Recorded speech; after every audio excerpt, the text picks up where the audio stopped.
Hello guys, welcome to Fictional Vortex. So in this video, we will see what if Naruto was the 10th Titan shifter, the Chaos Titan, Naruto x Mikasa x Annie, Attack on Titan. If you enjoy these kinds of stories, don't forget to show us some love by hitting the like button and subscribing to the channel. Your support means the world to us. Now, let's start the story. Chapter 1, Beyond Boundaries. The dimensional tier wasn't visible to human eyes, but Naruto felt it, a violent rupture in reality that yanked him across universes like a fish hooked through the gut. One moment he'd been tracking a spatial distortion near the Valley of the End, the next he was falling through empty air, wind screaming past his ears as unfamiliar terrain rushed up to meet him. Instinct took over before conscious thought. His body twisted midair, chakra already pooling in his feet as the ground approached. The impact crater he left in the cobblestone street was impressively small given the height of his fall. Naruto straightened, senses immediately cataloging his surroundings. Stone buildings with medieval European architecture. The scent of horses, human waste, and fear, sharp and immediate. The distant sound of screaming. And something else. Something wrong. What the hell, he muttered, orange sage marks fading from around his eyes as he took in the walled city. His heightened senses had detected something massive and deeply unnatural approaching from beyond the nearest structures. The screams grew louder. People fled past him, terror etched onto their faces. None spared more than a glance for the strangely dressed blonde standing bewildered in the street.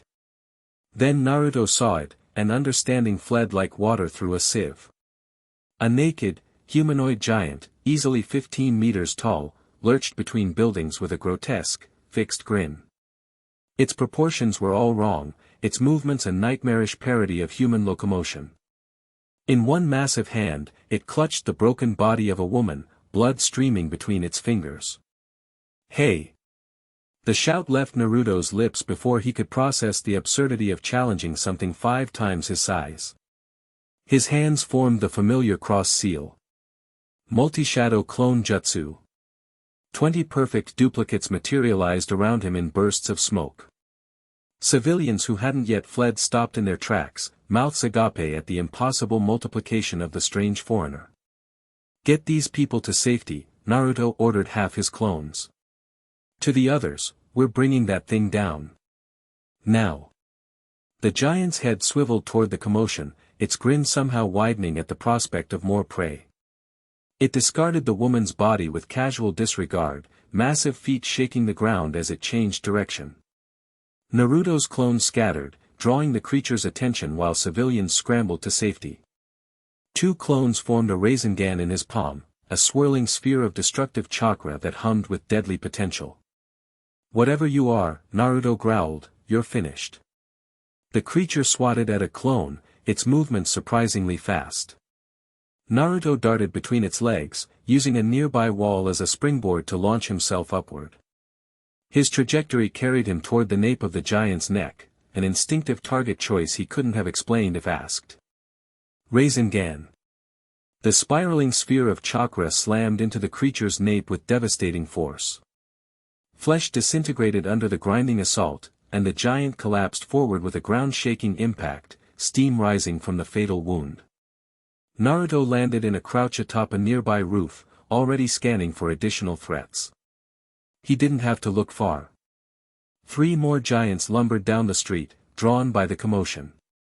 "What kind of twisted summons are these?" he muttered, forming another Rasengan. A metallic hiss cut through the air. Naruto glimpsed a blur of motion, a human figure soaring between buildings on what appeared to be steel cables, twin blades flashing in the sunlight. The person executed a perfect spinning attack, blades carving deep into a giant's nape. The creature collapsed, steaming like the first. The figure landed on a rooftop across from Naruto, revealing itself to be a young woman with striking Asian features and a red scarf. Her dark eyes widened slightly at the sight of him, or perhaps at his foreign clothing and strange techniques. "You're not from the garrison," she stated flatly, gaze calculating as she took in his orange and black attire and the whisker marks on his cheeks. "I'm not from anywhere around here," Naruto replied honestly. Name's Naruto Uzumaki. She didn't offer her name in return, instead glancing at the dissolving corpse of the giant he'd killed. How did you bring down a titan without ODM gear? Before he could answer, a third giant rounded the corner, its grotesque face peering directly at them. The woman's grip tightened on her blades. I'll explain after we deal with that, Naruto said, forming a clone beside him. The woman's eyes widened further at his duplication technique, but professional composure quickly reasserted itself. Target the nape of the neck. It's the only way to kill them. Already figured that out, Naruto replied with a grim smile. Let's go. They moved in perfect synchronization despite never having fought together. The woman used her gear, cables shooting from hip-mounted devices, to swing around the giant's left flank, drawing its attention. Meanwhile, Naruto and his clone circled right, gathering chakra for a more powerful attack. Wind style, Raisin Shuriken. The spinning disc of wind-natured chakra flew from Naruto's hand, expanding just before impact. When it connected with the giant's nape, it didn't simply cut, it disintegrated, shredding the creature's weak point into nothingness. The explosion of wind chakra sent debris flying in all directions. The woman landed beside him, expression unreadable but eyes intense. What was that technique? Just something I picked up, Naruto replied with practiced nonchalance that belied the years of training the technique had required. You're pretty handy with those blades yourself. A distant roar drew their attention to the city wall, where a crowd of giants pressed against the damaged gate. Dozens of them, all sizes, all with the same inhuman grins and dead eyes. That's the breach at Trost, the woman said, voice tight with controlled urgency. We need to regroup with the Survey Corps. Survey Corps. Our military branch. She studied him for a moment, making a decision. I'm Mikasa Ackerman. Follow me if you want to live through the next hour. Without waiting for a response, she fired her cables and launched herself toward the commotion. Naruto created 5 shadow clones and sent them in different directions to gather information before following Mikasa's lead, using chakra-enhanced leaps to keep pace with her aerial maneuvers. They traversed the city rapidly, passing scenes of carnage and desperate last stands. Soldiers in tan jackets used gear similar to Mikasa's, but few moved with her fluid grace. Many died before Naruto's eyes, plucked from mid-air by giant hands and devoured with mechanical efficiency. Something primal stirred within him, the familiar protective rage that had defined so much of his life. These people were outmatched, outgunned, fighting with desperate courage against monsters they couldn't possibly understand. I need to help them, Naruto called to Mikasa. You'll die, she replied flatly, not slowing her pace. We're retreating to headquarters. I don't retreat from people who need help. The conviction in his voice made her glance back, something flashing in her eyes, recognition, perhaps. She adjusted her trajectory, landing on a bell tower that provided an overview of the battlefield. The Titans have breached the supply headquarters, she explained, pointing to a castle-like structure surrounded by the creatures she called Titans. Our gas reserves are there. Without gas, our ODM gear is useless. Naruto nodded, understanding the tactical situation.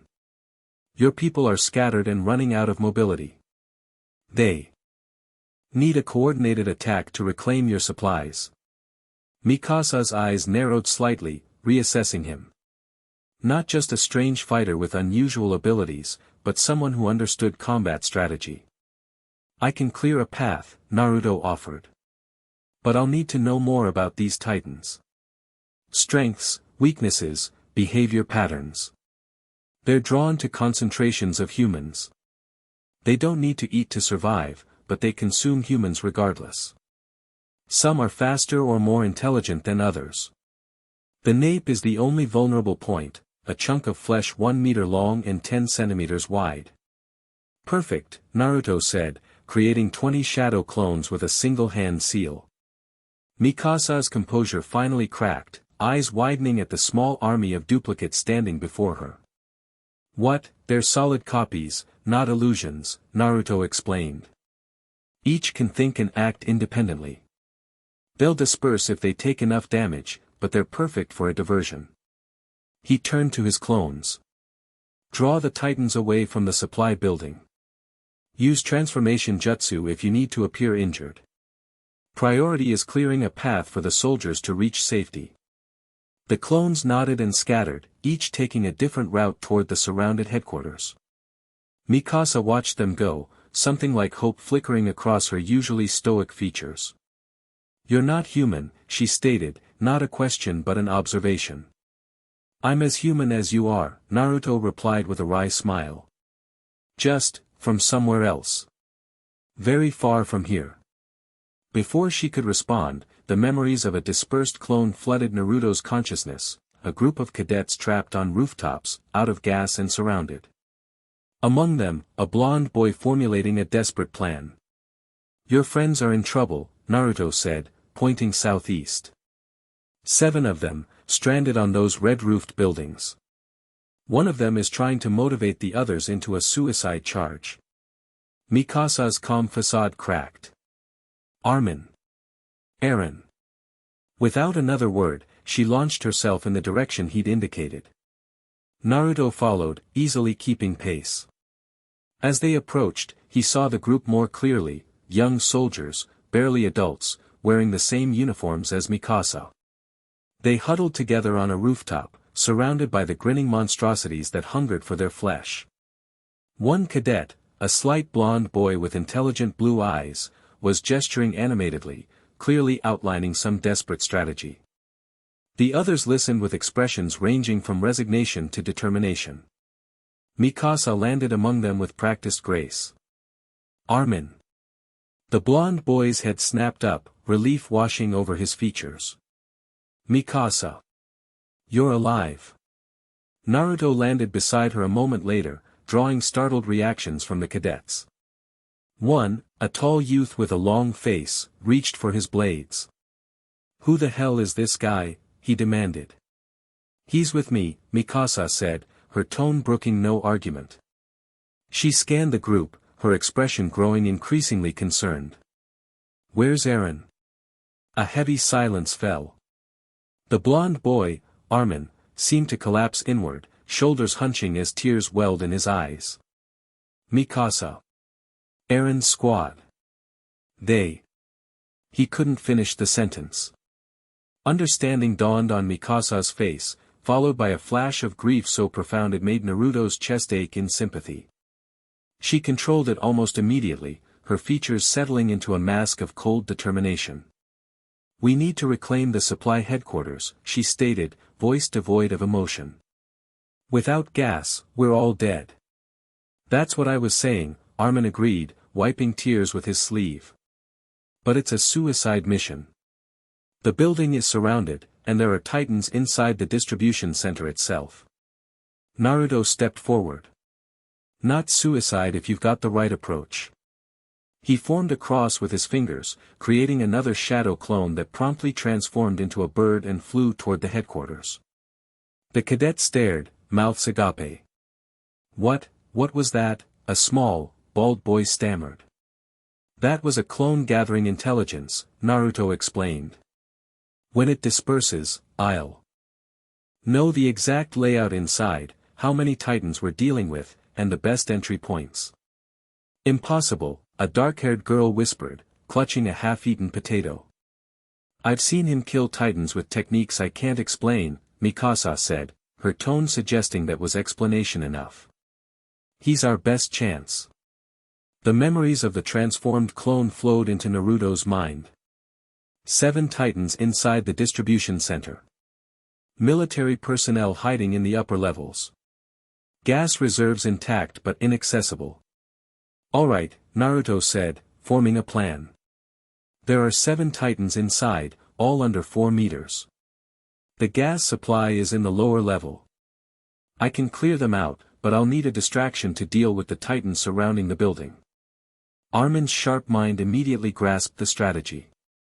"We could use the lift to lower 7 people into the distribution center simultaneously. With surprise on our side, we could take out all 7 titans at once." "Good thinking," Naruto nodded.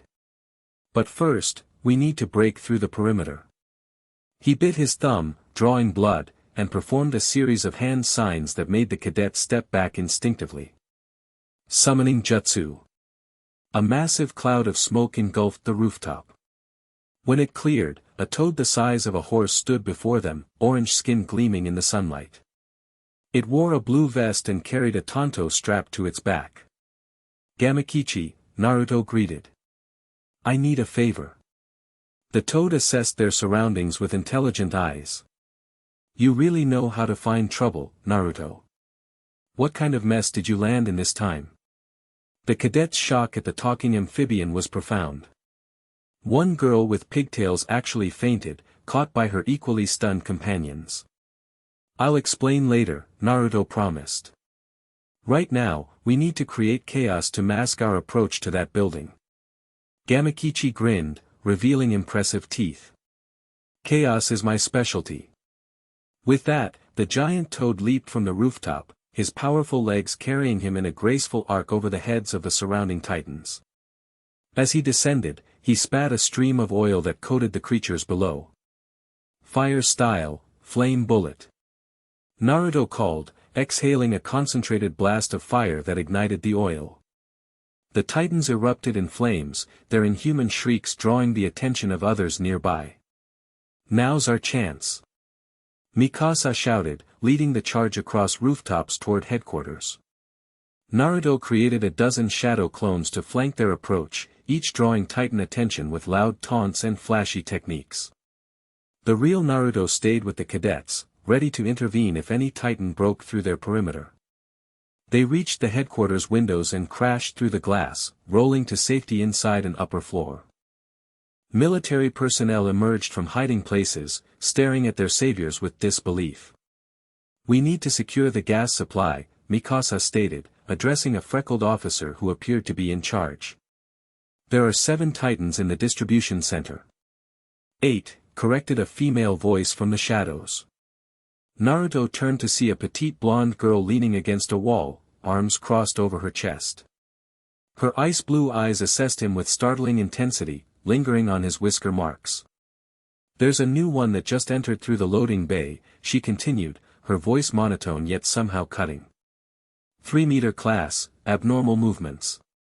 Something about the girl made Naruto's senses sharpen. He detected something. A familiar yet alien energy signature, similar to the Titans but more complex, more controlled. Annie, Mikasa acknowledged with a nod. You're certain?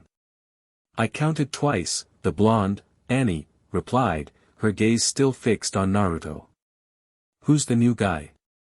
Someone who can help, Naruto answered before Mikasa could.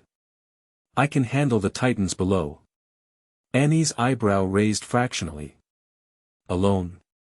That's suicide. Watch and learn, Naruto replied with a confident grin that seemed to irritate her. Armin intervened, outlining his plan for a coordinated attack using the lift and rifles to blind the titans momentarily. Naruto nodded along, impressed by the young strategist's quick thinking. That's a solid plan for your people, he agreed. I'll enter first as a distraction, draw their attention away from the lift. And how exactly will you survive that? Annie asked, skepticism heavy in her voice.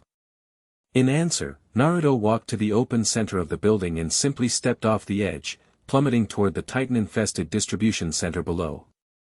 He heard gasps and Mikasa calling his name, but he was already forming hand signs. Multi-shadow clone jutsu. 50 clones materialized around him in mid-air, each ready for combat. They landed in a perfect formation surrounding the 8 titans, who turned toward the sudden flood of human scent with mindless hunger. Circle formation. Naruto commanded. Rasengan barrage. Each clone formed the spiraling sphere of chakra, charging forward in perfect coordination. The titans, confused by the multiple identical targets, grabbed ineffectually as Naruto's clones dodged between massive legs and climbed up broad backs. 8 simultaneous Rasengan struck 8 napes, and 8 titans fell in a cloud of steam and disintegrating flesh. Silence fell over the distribution center. Naruto dispelled his remaining clones and looked up at the astonished faces peering down from above. All clear, he called casually. You can come down now. The military personnel descended in waves, rushing to the gas supply with desperate relief. Mikasa approached Naruto directly, her dark eyes assessing. How did you do that? She asked quietly. It's called chakra, Naruto explained. Life energy that can be molded for various techniques. Where I come from, we train from childhood to use it. And where exactly is that? Annie asked, appearing silently at his side. Naruto scratched his head, considering how to explain interdimensional travel to people who might not even have a concept for it. Very far away, he settled on. I'm not sure how I got here, actually. 1 minute I was investigating a strange energy distortion, the next I was falling into your city. Annie's eyes narrowed slightly. Convenient. Not for me, Naruto replied evenly, meeting her suspicious gaze. Up close, he could sense it more clearly, something different about her, an energy signature that reminded him of the Titans yet wasn't quite the same. More controlled. More human. Mikasa stepped between them, perhaps sensing the tension. Whatever his origin, he helped us reclaim the supply depot. We should focus on evacuating the remaining civilians. Naruto nodded, grateful for the intervention. Something about Annie's scrutiny made him uneasy, not fear, but a sense that she was cataloging his abilities for future reference. As the soldiers refilled their gas tanks, Armin approached with the freckled officer Naruto had noticed earlier. This is Marco, Armin introduced. He's our squad leader. Marco extended a hand, which Naruto shook. Thank you for your help. Without you, we'd all be dead. Just doing what anyone would, Naruto replied. No, Marco said with gentle firmness. What you did was extraordinary. Those abilities of yours, they could change everything about this war. War. The word settled heavily on Naruto's shoulders. He'd left one war behind only to land in the middle of another. I need to understand what's happening here, Naruto said. These Titans, this city, your military structure, all of it. We can brief you, Marco offered, but first, we need to regroup with the main force. The evacuation is still ongoing. A tremor shook the building, dust raining from the ceiling. Something massive was moving nearby, something bigger than the Titans Naruto had encountered thus far. What was that? He asked, already moving toward the windows. Footsteps, Mikasa answered, following close behind. A large one. They reached the window together, and Naruto's breath caught in his throat. Approaching the headquarters was a Titan unlike any he'd seen, 15 meters tall with exposed muscle instead of skin, steam rising from its massive form as it moved with purposeful strides. An abnormal, Annie stated, appearing at Naruto's other side. And a powerful one. Naruto studied the creature, noting its fighting stance and the intelligence in its eyes. This wasn't a mindless predator like the others. This Titan moved with purpose, with strategy. I'll handle it, he declared, already forming hand signs. Wait, Mikasa grabbed his arm, surprising him with her strength. That one's different. It's fighting other Titans. Naruto paused, observing more carefully. She was right. The skinless Titan had just seized another, smaller Titan and slammed it into a building with devastating force. It then proceeded to stomp the creature's nape, killing it instantly. A Titan, killing other Titans? Naruto murmured, fascinated. Is that normal? No, Annie replied, something unreadable flashing in her eyes. It's unprecedented. As they watched, the muscled Titan continued its rampage, systematically destroying every other Titan in its path. Its movements were trained, efficient, almost human in their precision.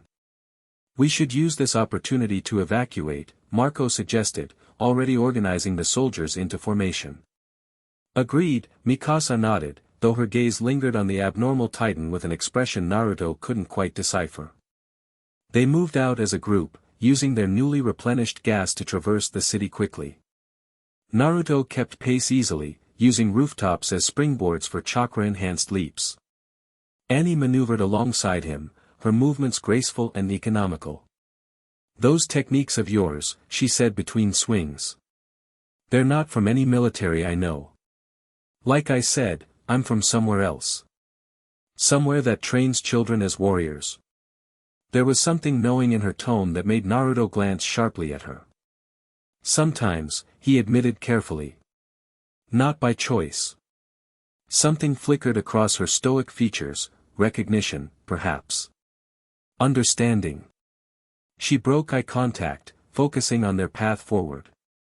They reached the evacuation zone, a fortified section of the inner wall where civilians crowded onto boats and military personnel established defensive positions. A tall, blond man in a more elaborate uniform stood at the center, barking orders with absolute authority. "Commander Erwin," Mikasa explained, noting Naruto's attention. "Leader of the Survey Corps." The commander's sharp gaze found them immediately, zeroing in on Naruto with unsettling focus. He gestured for them to approach. "Ackerman," he acknowledged Mikasa before turning to Naruto. "And you must be the anomaly my scouts reported. The one who manifests duplicates and kills titans with unknown techniques." Naruto straightened, recognizing the posture of a seasoned military leader. "Naruto Uzumaki, sir." "From where do you hail, Naruto Uzumaki?" "That's complicated, sir." Erwin studied him for a long moment. "I appreciate complexity, but I value honesty more. Particularly in times of crisis." Naruto met his gaze steadily.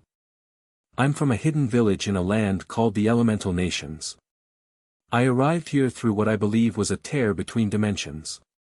I'm a shinobi, a trained ninja, with abilities your world doesn't possess."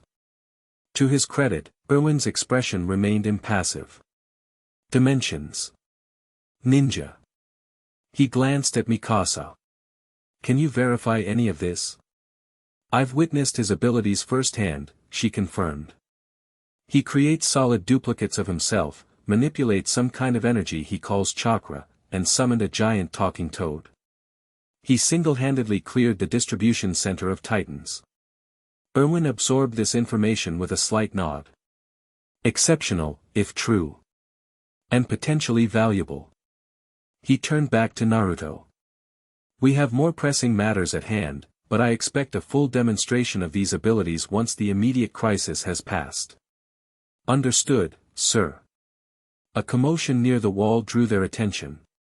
The skinless Titan had appeared, still systematically destroying other Titans in its path. "Sir." A soldier with wild eyes rushed to Erwin. "The abnormal is approaching the evacuation point." Erwin's expression hardened. "Prepare the cannons." "We can't risk." "Wait," Naruto interrupted, earning a sharp look from the commander. "That Titan is only attacking other Titans. It hasn't harmed a single human. In fact, it's protecting them." Erwin's eyes narrowed. "Explain your reasoning." "Its movements are purposeful, not random. It's specifically targeting other Titans, ignoring humans entirely. It's fighting with trained combat techniques, not animal instinct." Naruto pointed as the abnormal executed a perfect grappling throw on another Titan. "That's not monstrous behavior. That's strategy." The commander studied the abnormal with new interest. "Fascinating hypothesis. However, I cannot risk civilian lives on an untested theory." "Then let me test it," Naruto offered. Without waiting for permission, Naruto leaped from the wall, using chakra to control his descent. He landed in a clear area between the abnormal and the evacuation zone, directly in the creature's path. "Naruto." Mikasa's voice carried from above, tense with concern. The skinless Titan paused, steam billowing from its massive form as it regarded the small human before it. Naruto stood his ground, unafraid, sensing something fundamentally different about this being. "I don't think you're like the others," Naruto said conversationally, as if addressing a person rather than a monster. You're protecting people, aren't you?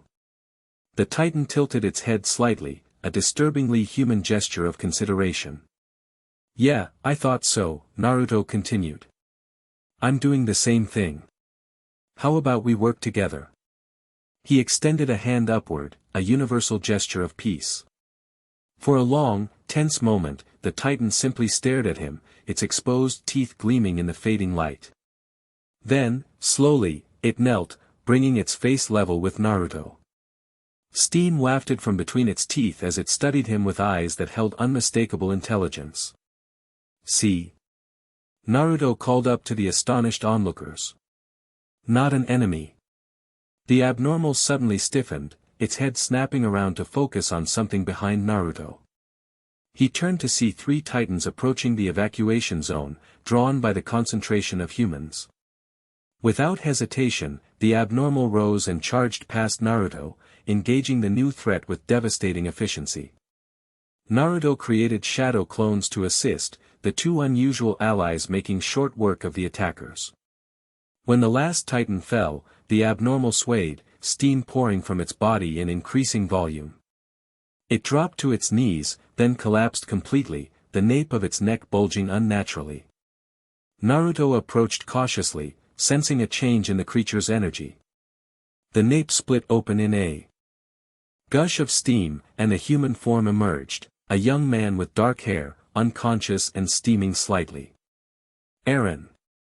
Mikasa's anguished cry preceded her rapid descent from the wall. She landed beside the unconscious youth, gathering him into her arms with uncharacteristic gentleness. Eren Yeager, she explained, noticing Naruto's questioning look. My family. They said he died, but he was the Titan, Naruto finished, understanding dawning. A human who can transform into a Titan.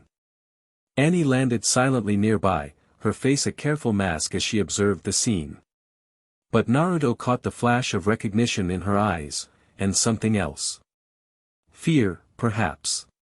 He needs medical attention, Mikasa said, already lifting Eren's limp form. Before they could move, they found themselves surrounded by military personnel, blades drawn and rifles aimed. Commander Erwin approached, his expression grave. Secure Yeager, he ordered. And our mysterious visitor as well. Sir. Mikasa tensed, her protective instincts visibly flaring. This is not an arrest, Ackerman. It's a security measure.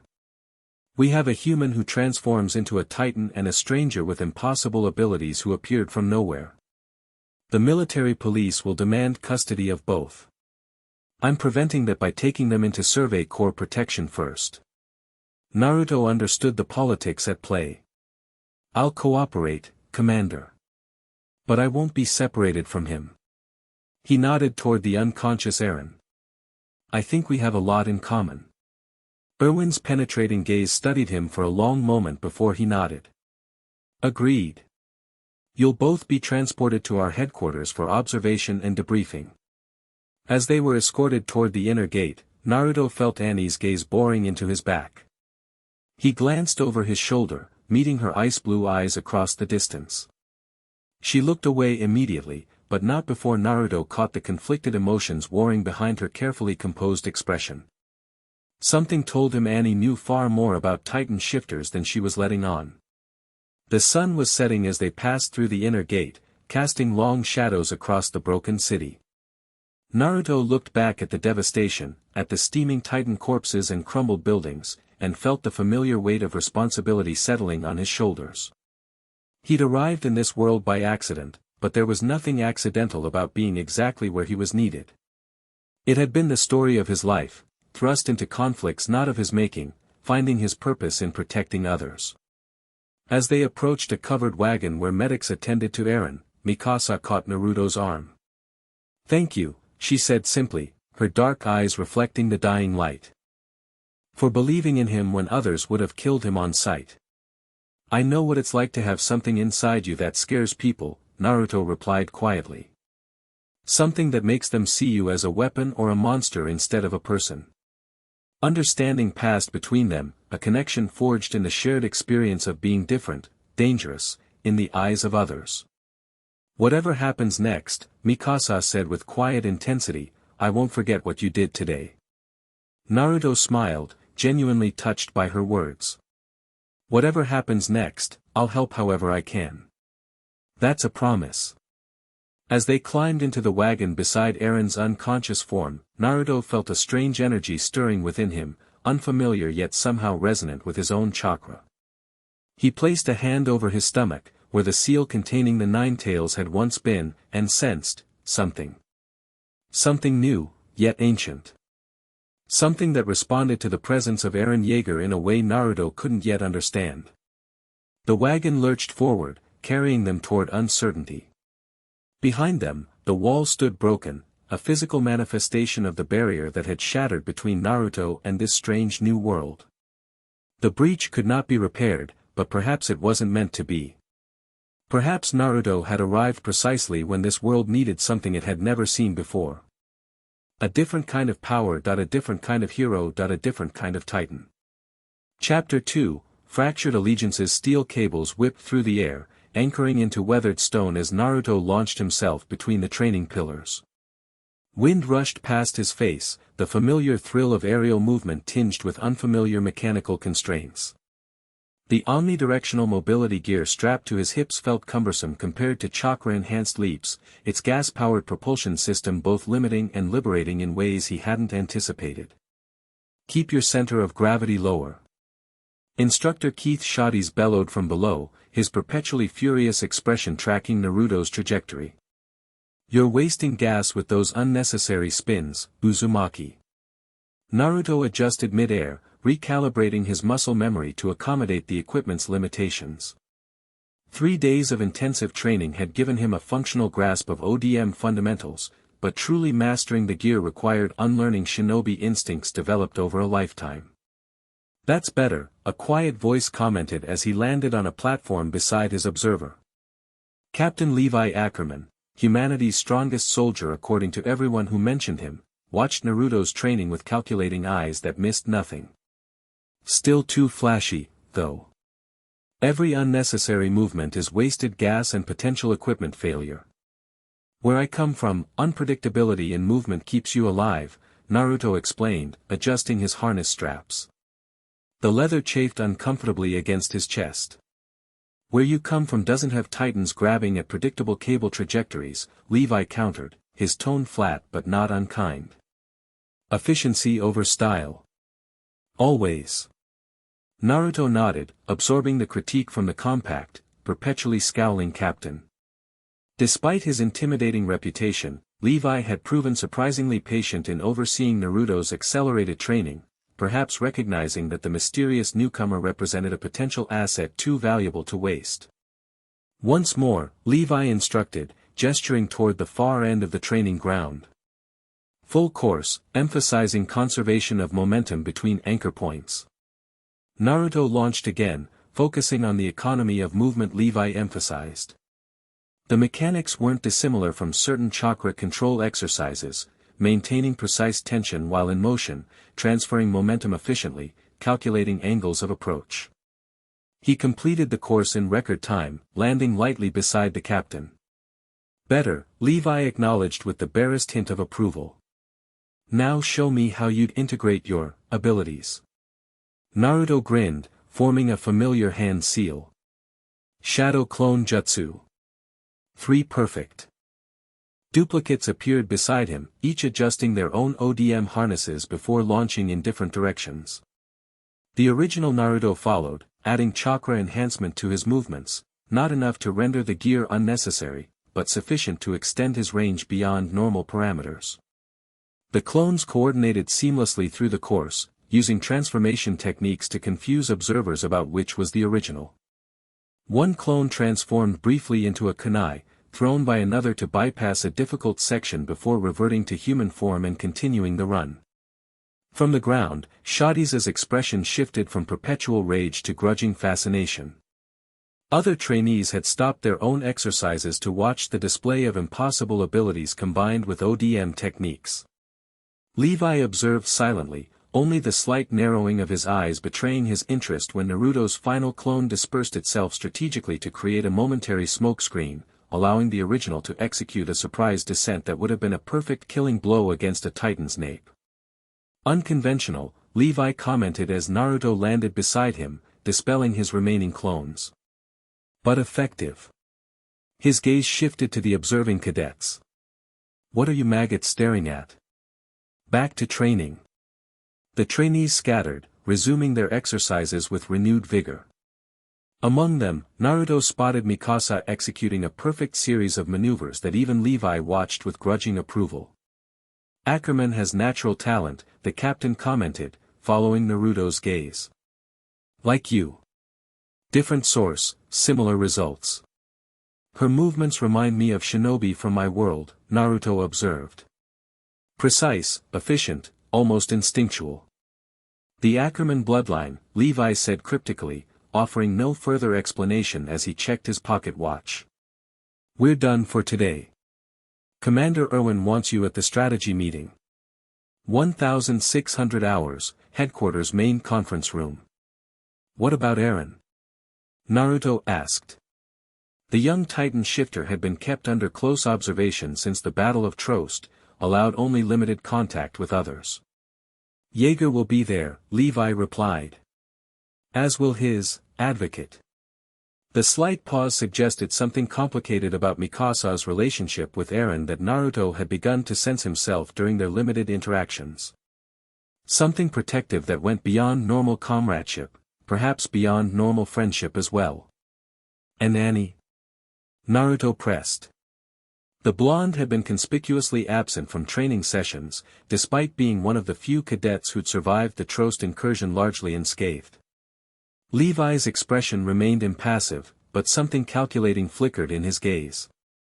Military police took the top 10 graduates. Leonhardt was among them. The information confirmed what Naruto had already suspected. Annie had deliberately distanced herself following the revelation of Eren's Titan abilities. The question was why. I'll see you at the meeting, Captain, Naruto said, already formulating his own plans for the afternoon.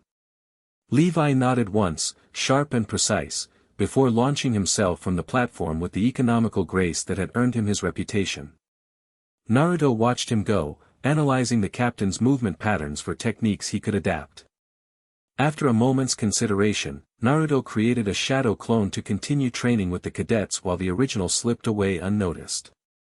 If he was going to navigate the complex political landscape of this world, he needed more information than what his official handlers provided. And he knew exactly who to ask. The inner district of Wall Rose bustled with midday activity, merchants hawking wares to civilians still reeling from the Trost disaster. Refugees huddled in alleys while military personnel maintained a strained semblance of order. The stark division between privileged inner wall residents and displaced survivors created tension visible in every interaction. Naruto moved through the crowd with practiced stealth, the plain brown cloak he'd borrowed concealing his distinctive features and foreign clothing. 3 days of intelligence gathering had taught him the value of anonymity in a society perpetually fearful of outside threats. The tavern on Rosenberg Street served as an unofficial gathering place for off-duty garrison troops, its weathered sign depicting crossed swords barely visible in the afternoon gloom. Naruto slipped inside, scanning the dimly lit interior until he spotted his target, a bespectacled woman with messy brown hair tied back in a ponytail, enthusiastically gesturing to a small audience of increasingly drunk soldiers. Squad leader Hang Zoe's voice carried across the tavern. And then it reached for me with those massive fingers, eyes focused with such intensity. The specimen was displaying clear problem-solving capability, you see, attempting to calculate the optimal grabbing trajectory based on my movement patterns. Her companions looked considerably less enthused about her near-death encounter with a Titan, but Hang continued undeterred, her genuine passion for Titan research evident in every animated word. Naruto approached quietly, waiting for her to notice him. Despite her eccentric demeanor, he'd quickly identified Hang as one of the most perceptive members of the Survey Corps leadership, someone whose scientific curiosity overrode the fear and prejudice that colored most people's understanding of anomalies like himself and Eren. Naruto! Hang exclaimed when she finally spotted him, waving enthusiastically. Come, sit. I was just explaining my theories on Titan cognition patterns to these fine gentlemen. The fine gentleman in question looked relieved for the interruption, several taking the opportunity to mumble excuses and retreat to other tables. Naruto slid onto the newly vacated bench across from Hang, accepting the tankard of ale she pushed toward him. Not supposed to be wandering unsupervised, are you? She asked with a knowing grin. Levi will have kittens. What the captain doesn't know won't hurt him, Naruto replied, taking a cautious sip of the unfamiliar beverage. It was bitter and yeasty compared to sake, but not unpleasant. Besides, I'm technically still at training. Hank's eyes gleamed with mischief. Shadow clone, eh? Fascinating application of your ability. Have you measured the maximum sustainable distance between yourself and your duplicates?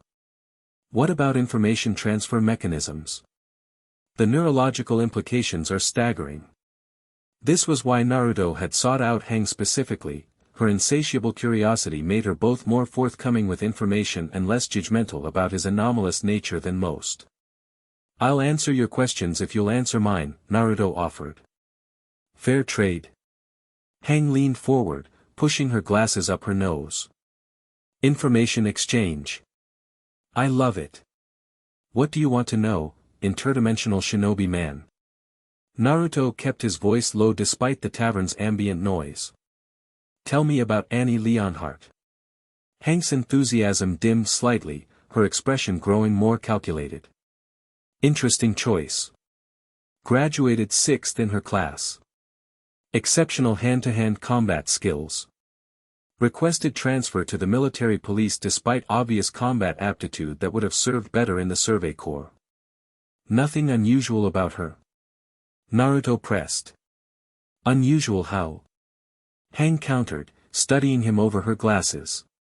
Like transforming into a 15-meter rage monster. Or summoning talking amphibians from another dimension. Like having secrets she's desperate to hide, Naruto clarified, meeting Hank's suddenly sharp gaze. Secrets about Titans. The scientist's playful demeanor evaporated completely. She glanced around the tavern before leaning closer, voice barely above a whisper.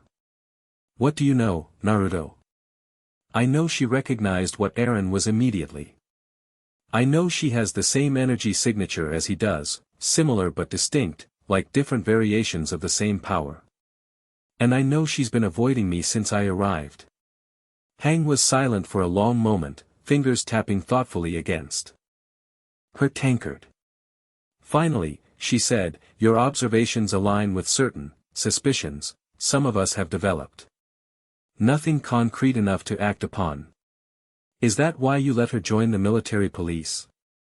To keep her away from Eren? The decision wasn't mine, Hang replied carefully.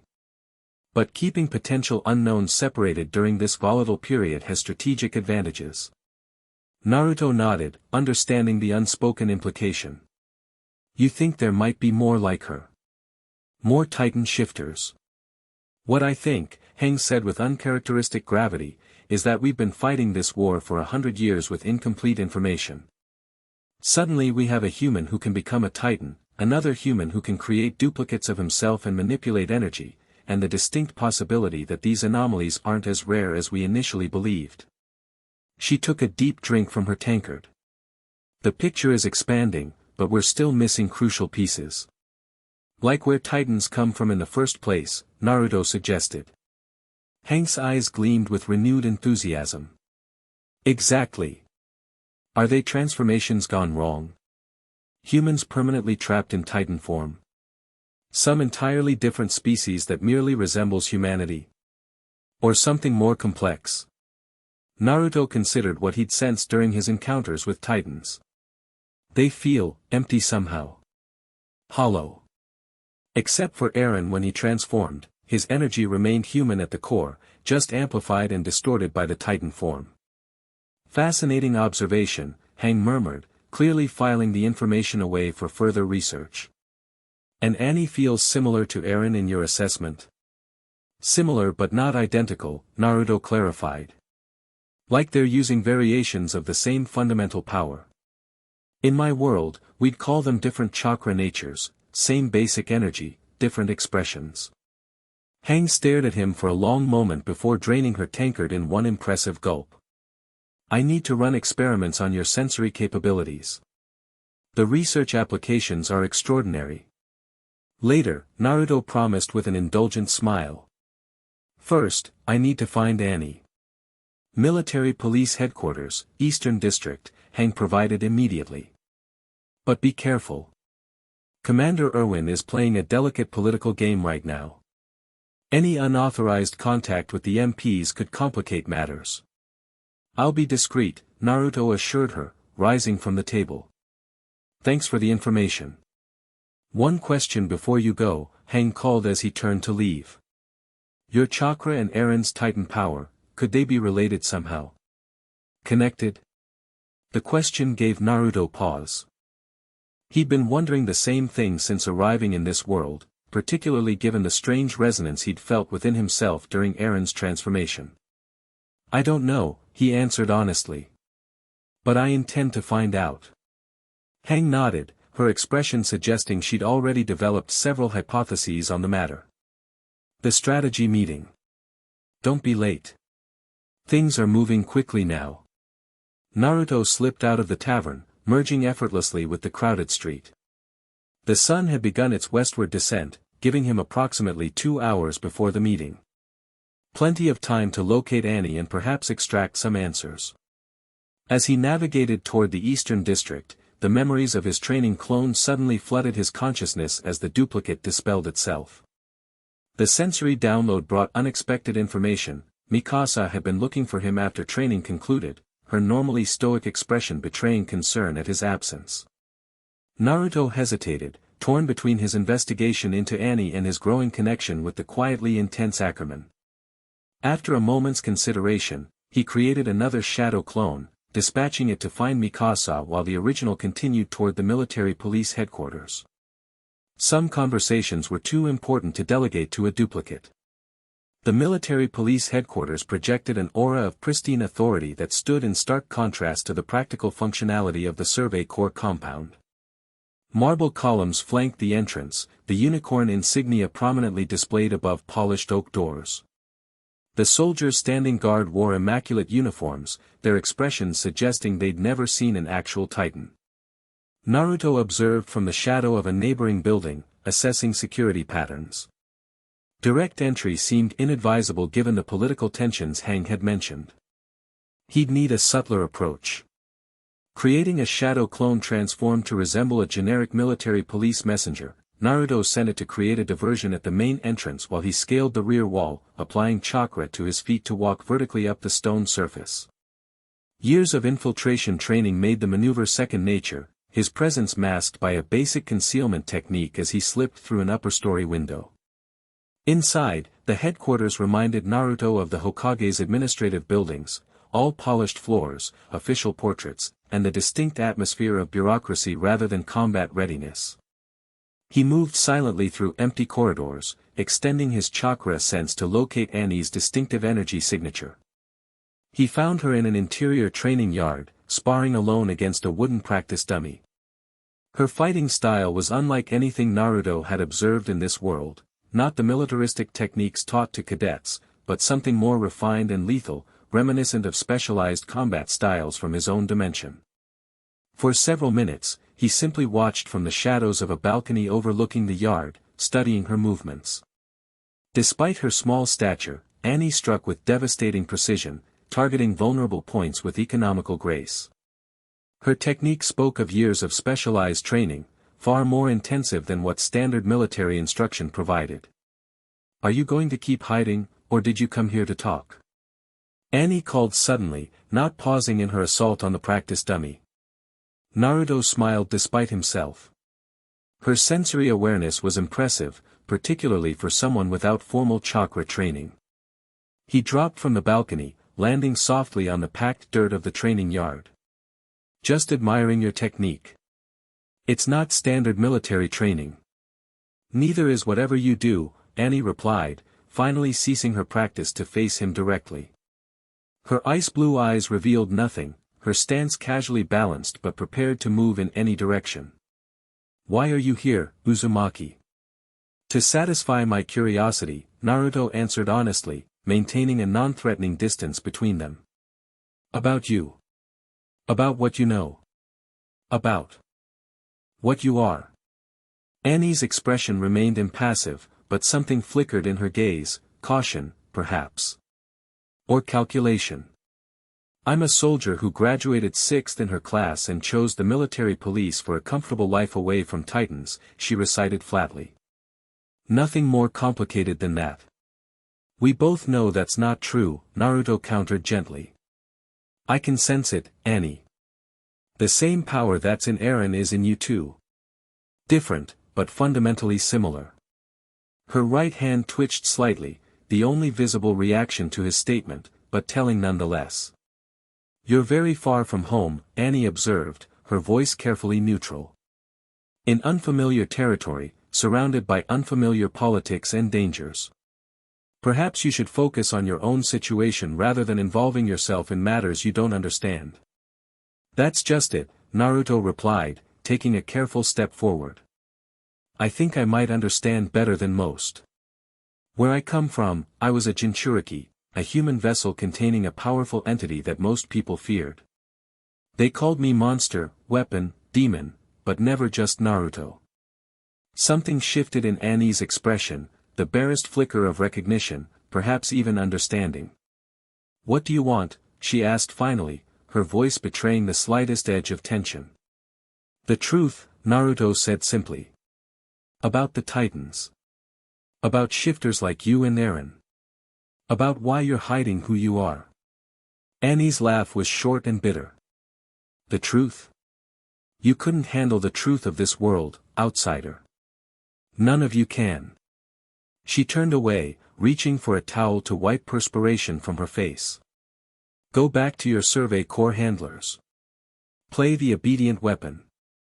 It's what they want from you, just like, she stopped herself abruptly, but Naruto caught the implication. Just like what they wanted from you, he suggested quietly. Who are they, Annie? For a long moment, Annie remained silent, her back to him as she seemed to wage some internal battle.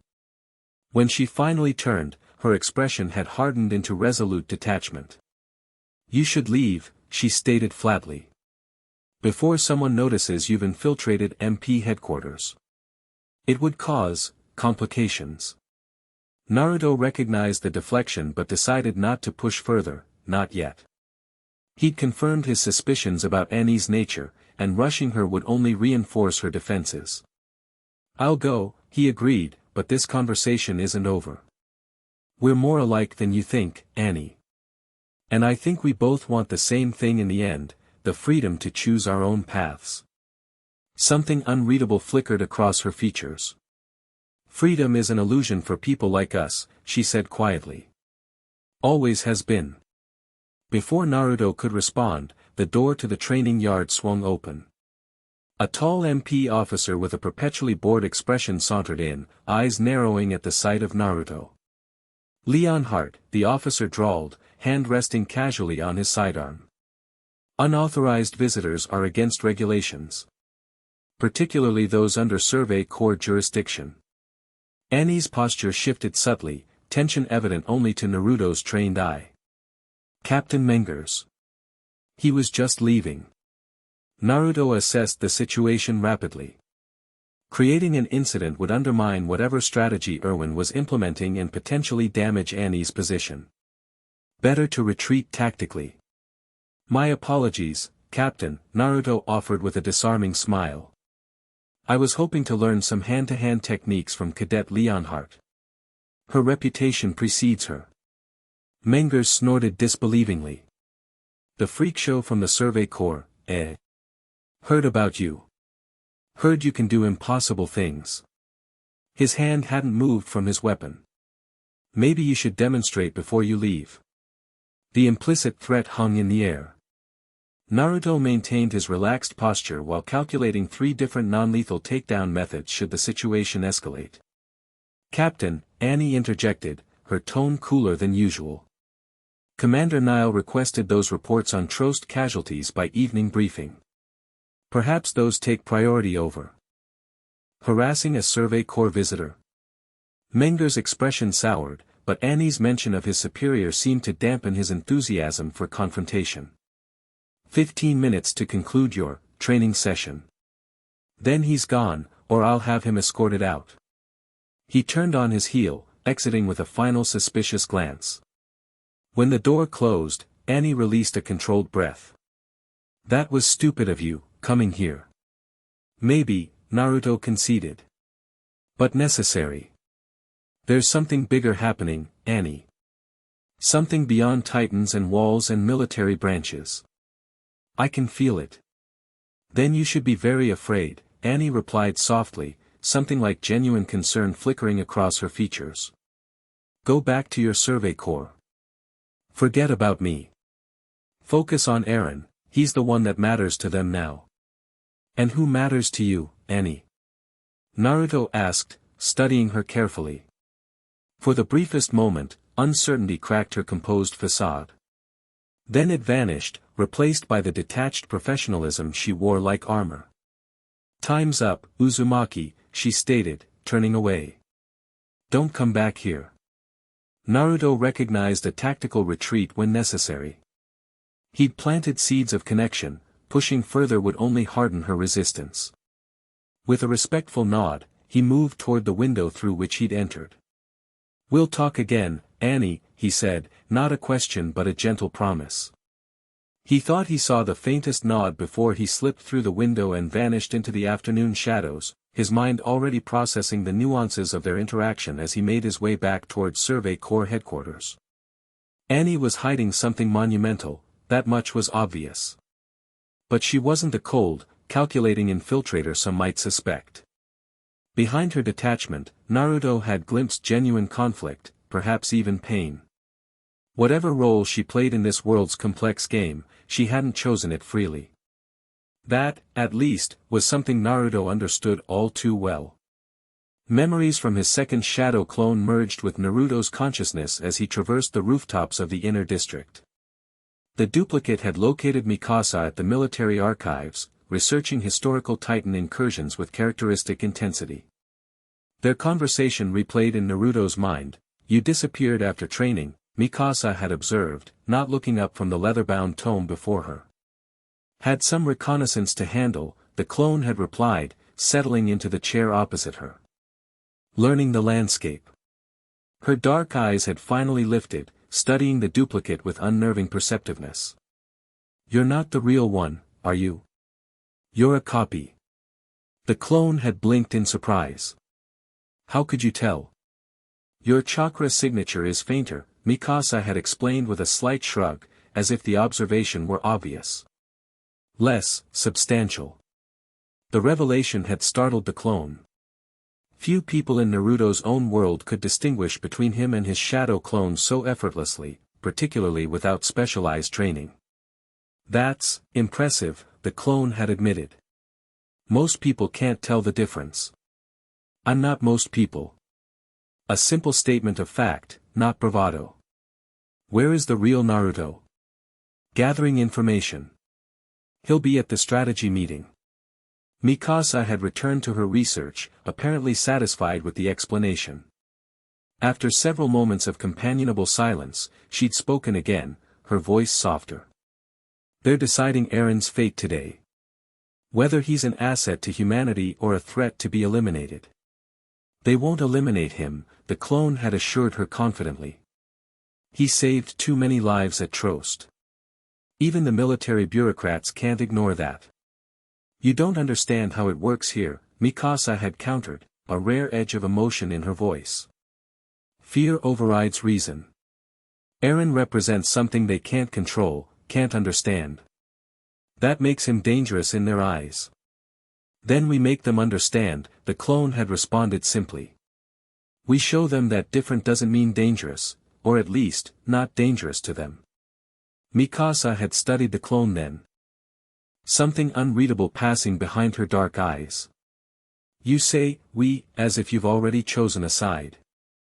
I have, the clone had confirmed without hesitation. I stand with those trying to protect humanity, not those trying to control it. Just like I did in my own world. The ghost of a smile had touched Mikasa's lips, a rare expression that transformed her severe features. Good. The memory dissolved as Naruto reached the Survey Corps headquarters, the setting sun casting long shadows across the training grounds. He dismissed the distant clone with a mental command, integrating its experiences fully as he made his way toward the conference room. The hallways bustled with unusual activity, officers in formal uniforms, messengers carrying sealed documents, and the palpable tension of impending decisions. Naruto passed Commander Erwin's office, catching a glimpse of the blonde leader in deep conversation with Captain Levi, both men studying maps spread across a massive oak desk. The conference room door stood open, revealing an already gathered assembly of military personnel. Naruto recognized most of the Survey Corps leadership, Hang engaged in animated conversation with her assistant Moblet, Mike Zacharias leaning against a wall with his arms crossed, various squad leaders arranged around the long table.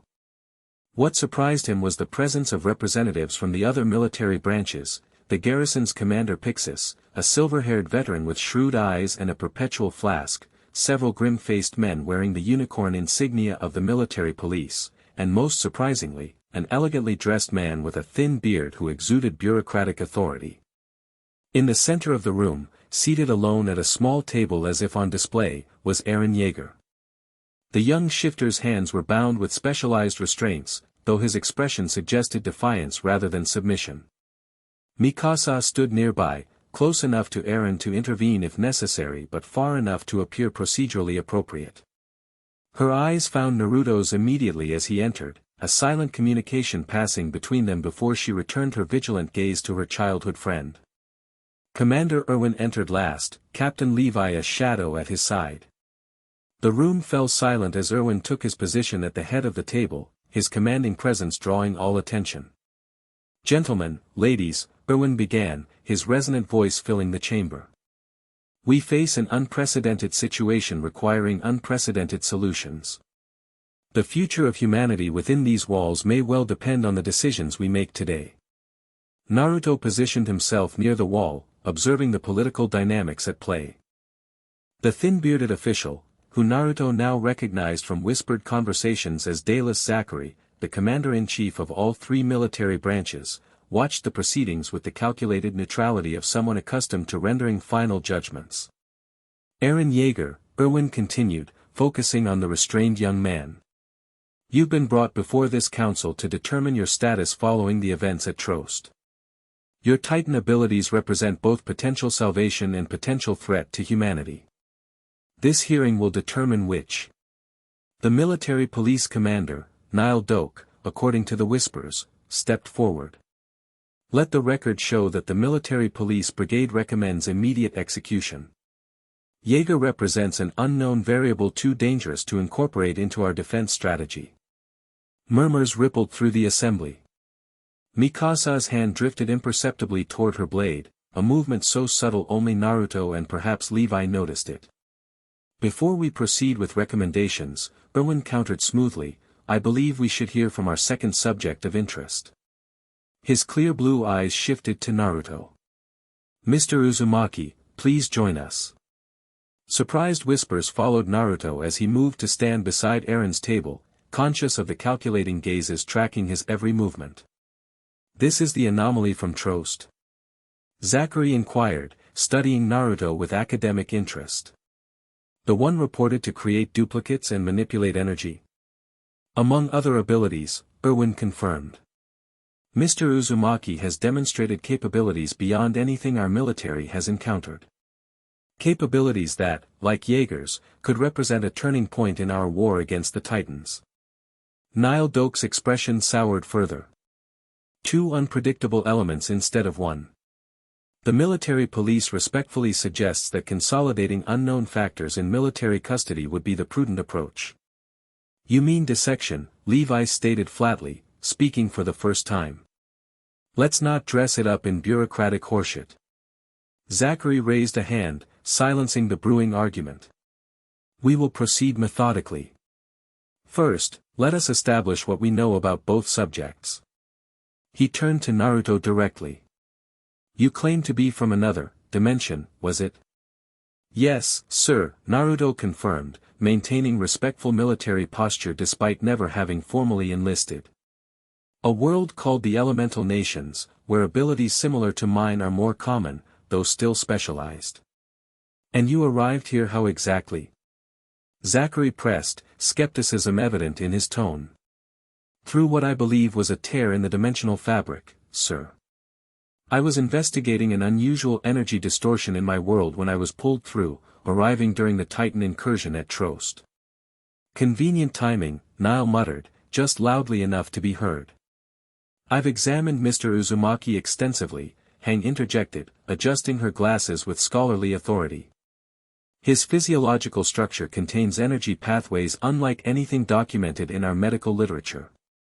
These chakra networks appear to be the source of his abilities, which include but are not limited to, creating solid duplicates of himself, manipulating elemental forces, walking on vertical surfaces, enhancing physical attributes beyond human limitations, and transforming matter temporarily.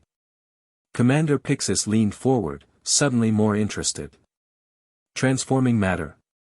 Like the Titan transformations. Different mechanism, similar observable outcome, Hang clarified. His transformation technique temporarily alters physical appearance without the mass or power increase seen in Titan shifting. Zachary turned his attention to Eren. And you, Cadet Jaeger. You transformed into a 15-meter Titan and subsequently plugged the breached gate at Trost, correct? Eren straightened, determination flashing in his turquoise eyes. Yes, sir. I used my Titan form to carry the boulder that sealed the breach. After initially losing control and attempting to kill Mikasa Ackerman, Nile added pointedly.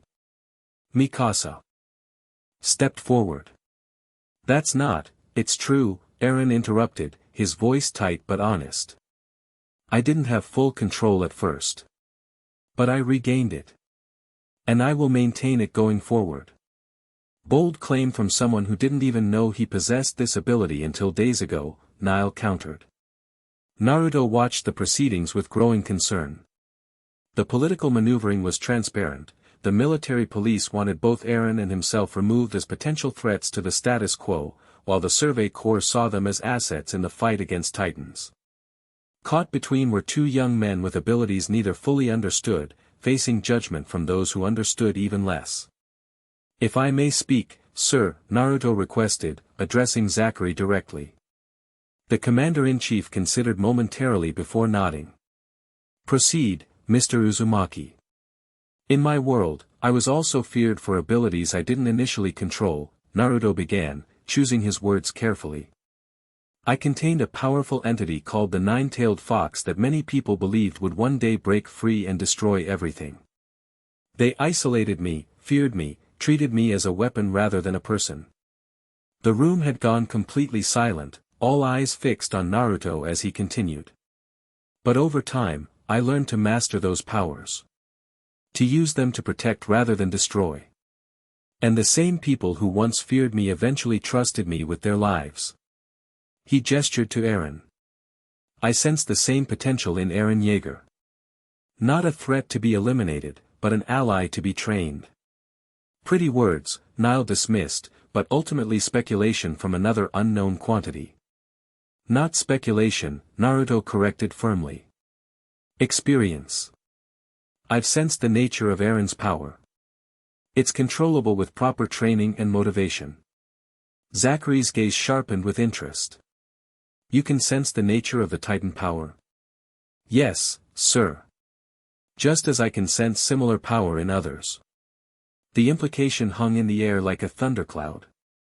Erwin's expression revealed nothing, but Naruto caught the calculating gleam in his eyes. This was information the commander had suspected but lacked confirmation for. Others? Zachary pressed. You mean other Titan shifters like Jaeger? Naruto chose his next words with extreme care, aware of the political powder keg he was igniting. I believe the power Eren possesses is not unique to him. And I believe that information has strategic importance that would be wasted if you execute him. The room erupted in controlled chaos, officers whispering urgently to one another, Nile conferring heatedly with his subordinates, even the stoic Levi raising an eyebrow at Naruto's calculated revelation. Zachary raised his hand for silence, studying Naruto with new intensity. You're suggesting infiltration. Enemy combatants with Titan abilities operating within our walls. I'm suggesting possibilities that warrant investigation rather than panic, Naruto clarified. And I'm offering my abilities to help conduct that investigation, alongside Aaron's controlled Titan power. Commander Pixis chuckled unexpectedly, raising his ever-present flask in a mock toast. Well played, young man. You've made executing either of you politically untenable now that you've dangled such tempting strategic information.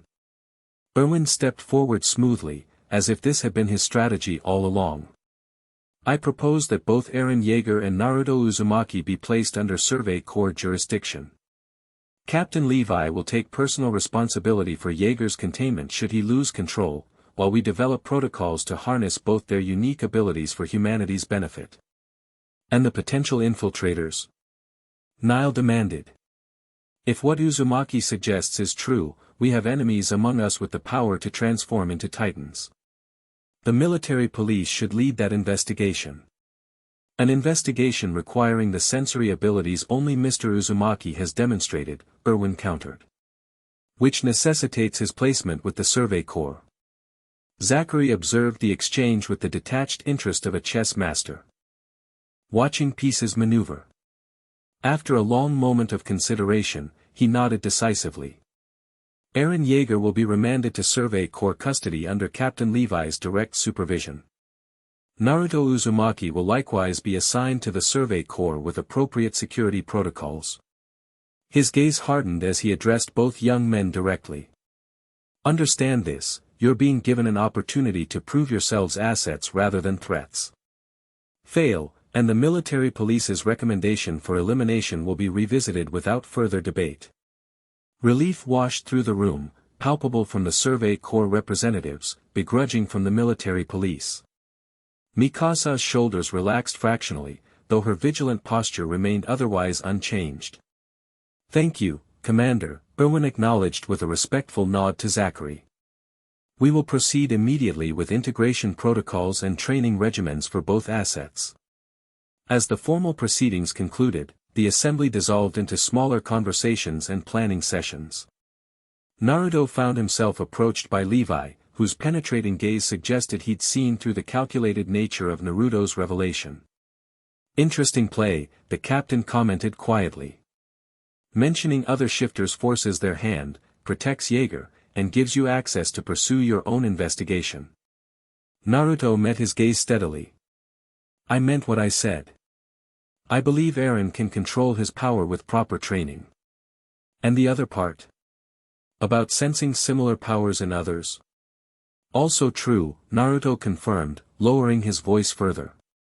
Including in places that might complicate your commander's strategies.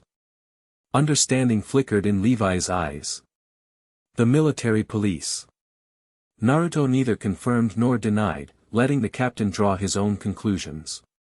I want the same thing you do, Captain, to protect these people from threats they don't fully understand yet. Levi studied him for a long moment before offering a curt nod.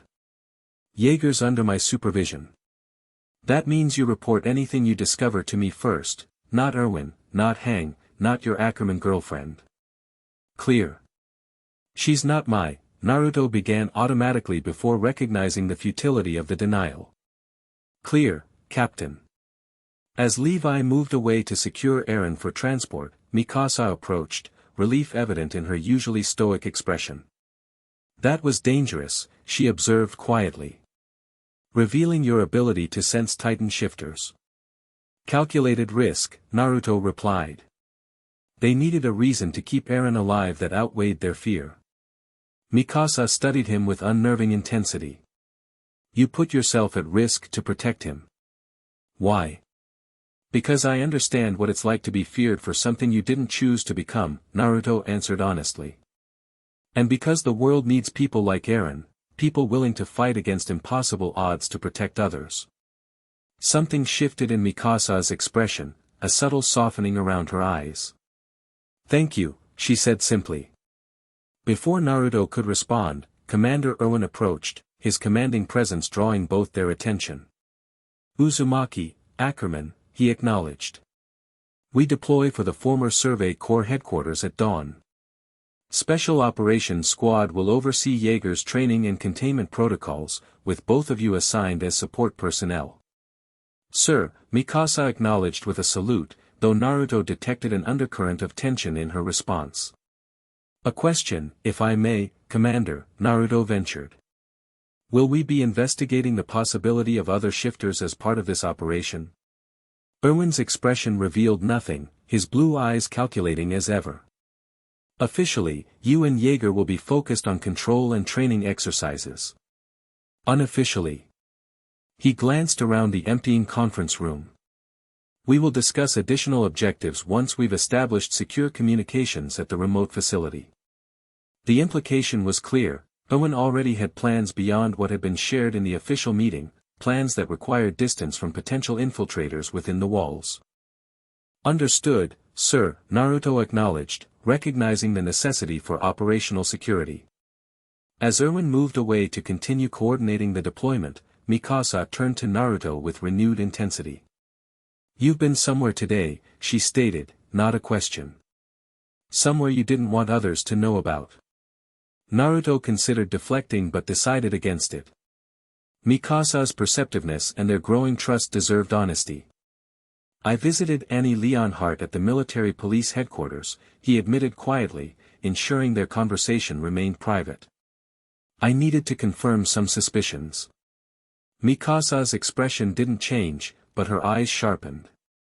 And I believe Annie knows far more about Titans and shifters than she's revealing, Naruto answered carefully. Her fighting style, her knowledge, her reaction to Eren's revelation, none of it aligns with the background of a simple cadet from within the walls. You think she's an infiltrator, Mikasa concluded, her voice dropping to barely above a whisper. A Titan shifter from outside. Naruto nodded slowly. I think there's a much bigger picture we're not seeing yet. Annie's part of it, but I don't believe she's the architect. She seems conflicted. Mikasa absorbed this information with remarkable composure, though Naruto detected the subtle tension in her shoulders, readiness for action if necessary. Will you tell Commander Erwin? She asked. Not yet, Naruto replied. I need more information. More context. Annie isn't just a soldier following orders, there's genuine conflict there, pain even. I want to understand why before I potentially condemn her.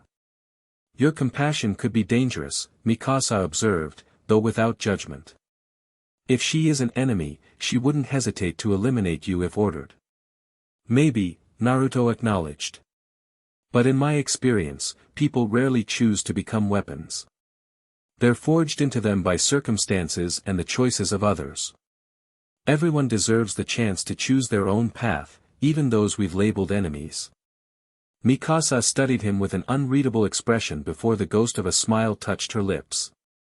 You remind me of Eren sometimes. That same stubborn idealism. Is that a compliment? Naruto asked, returning her almost smile with a genuine one of his own. I haven't decided yet, she replied, the faintest warmth coloring her usually detached tone. Come on.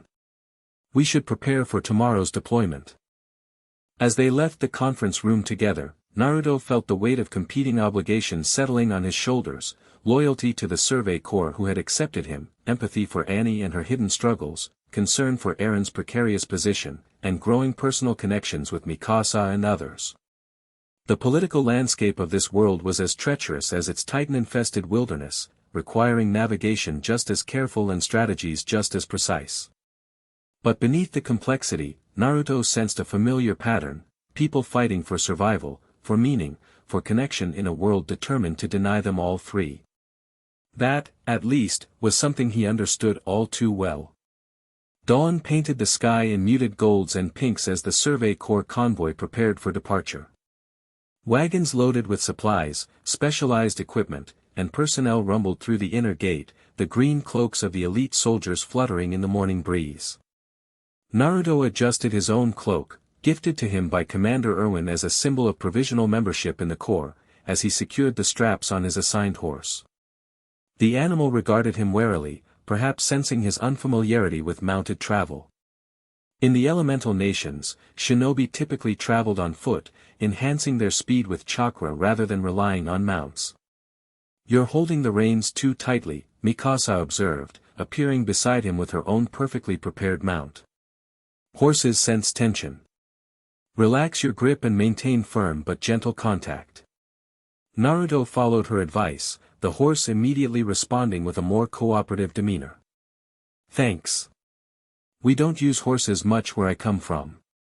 "You run everywhere?" she asked, securing her saddle bags with practiced efficiency.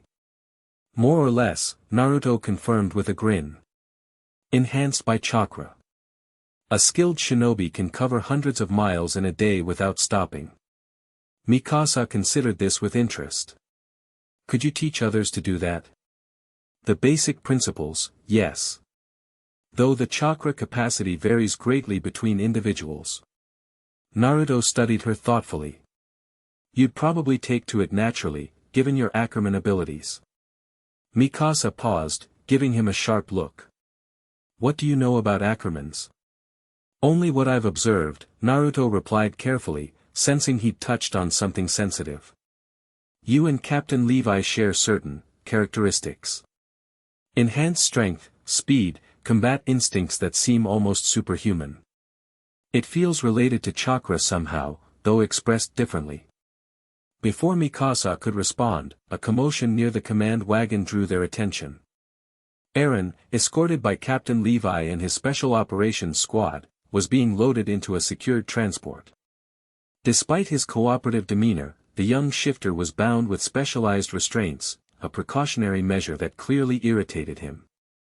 "They're treating him like a criminal," Mikasa murmured, tension evident in her normally controlled voice. "After everything he did at Trost." "Political theater," Naruto explained gently. "Irwin's placating the military police and civilians who fear what they don't understand. Once we're away from the walls, I suspect those restraints will come off." Mikasa didn't appear entirely convinced but nodded acknowledgement of his perspective. "I should ride near him." "Actually," interrupted Hang, appearing suddenly beside them with characteristic enthusiasm, "Commander Irwin wants you both riding perimeter with squad leader Mike.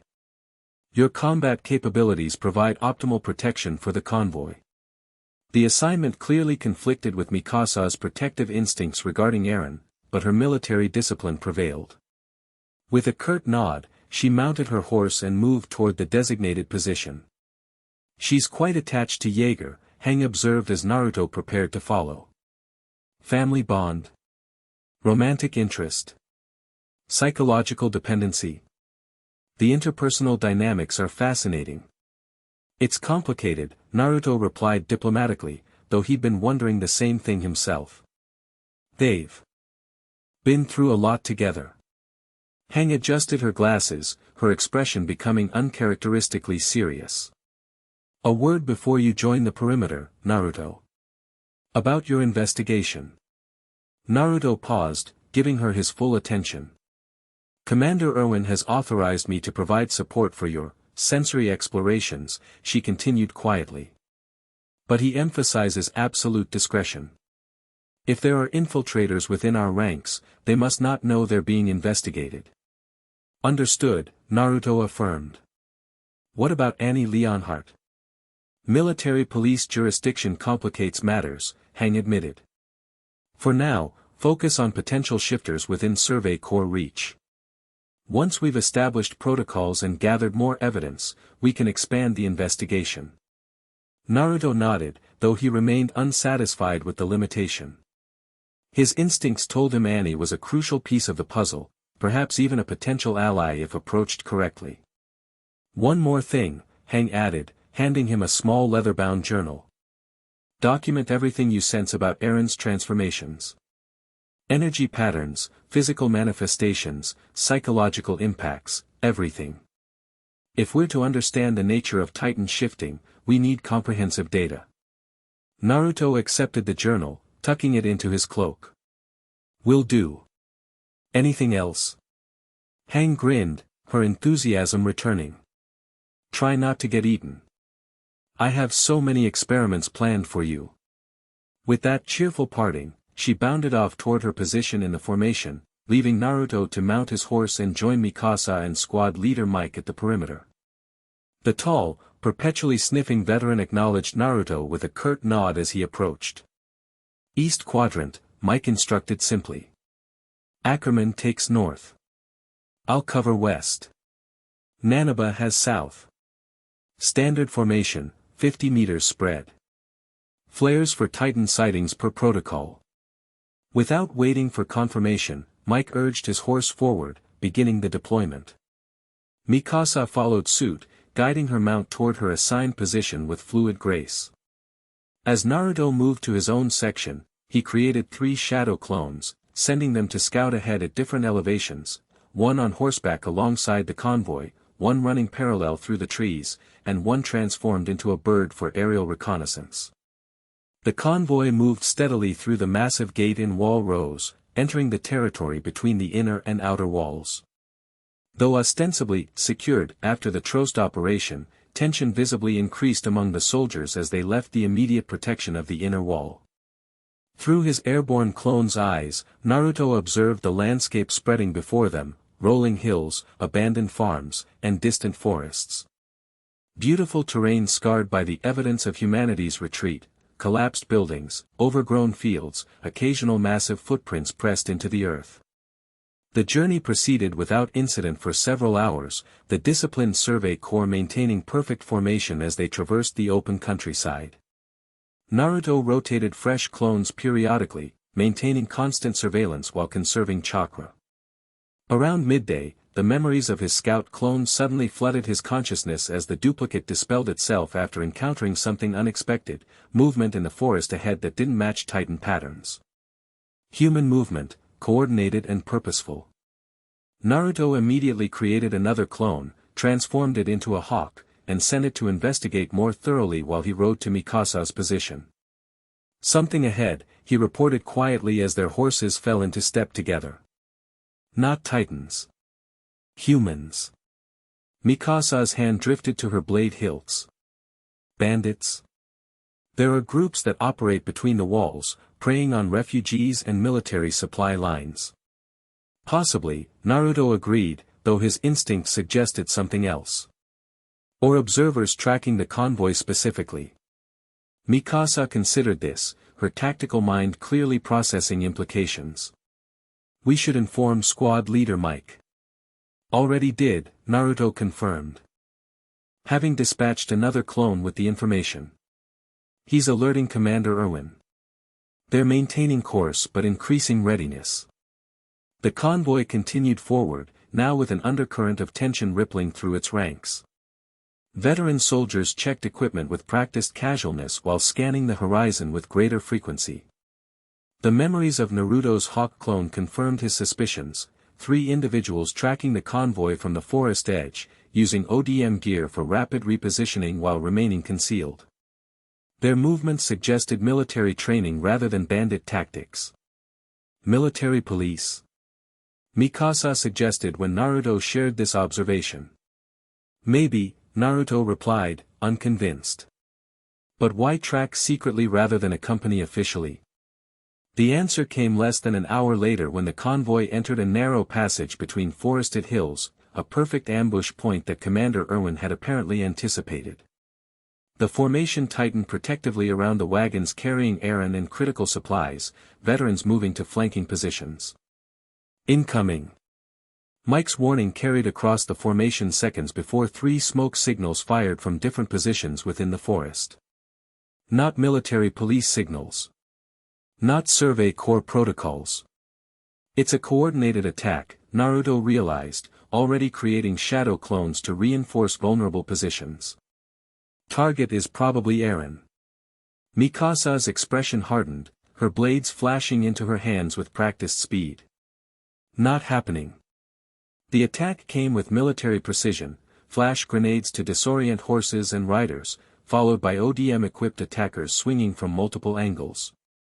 Their faces were concealed by hoods, their techniques revealing extensive training.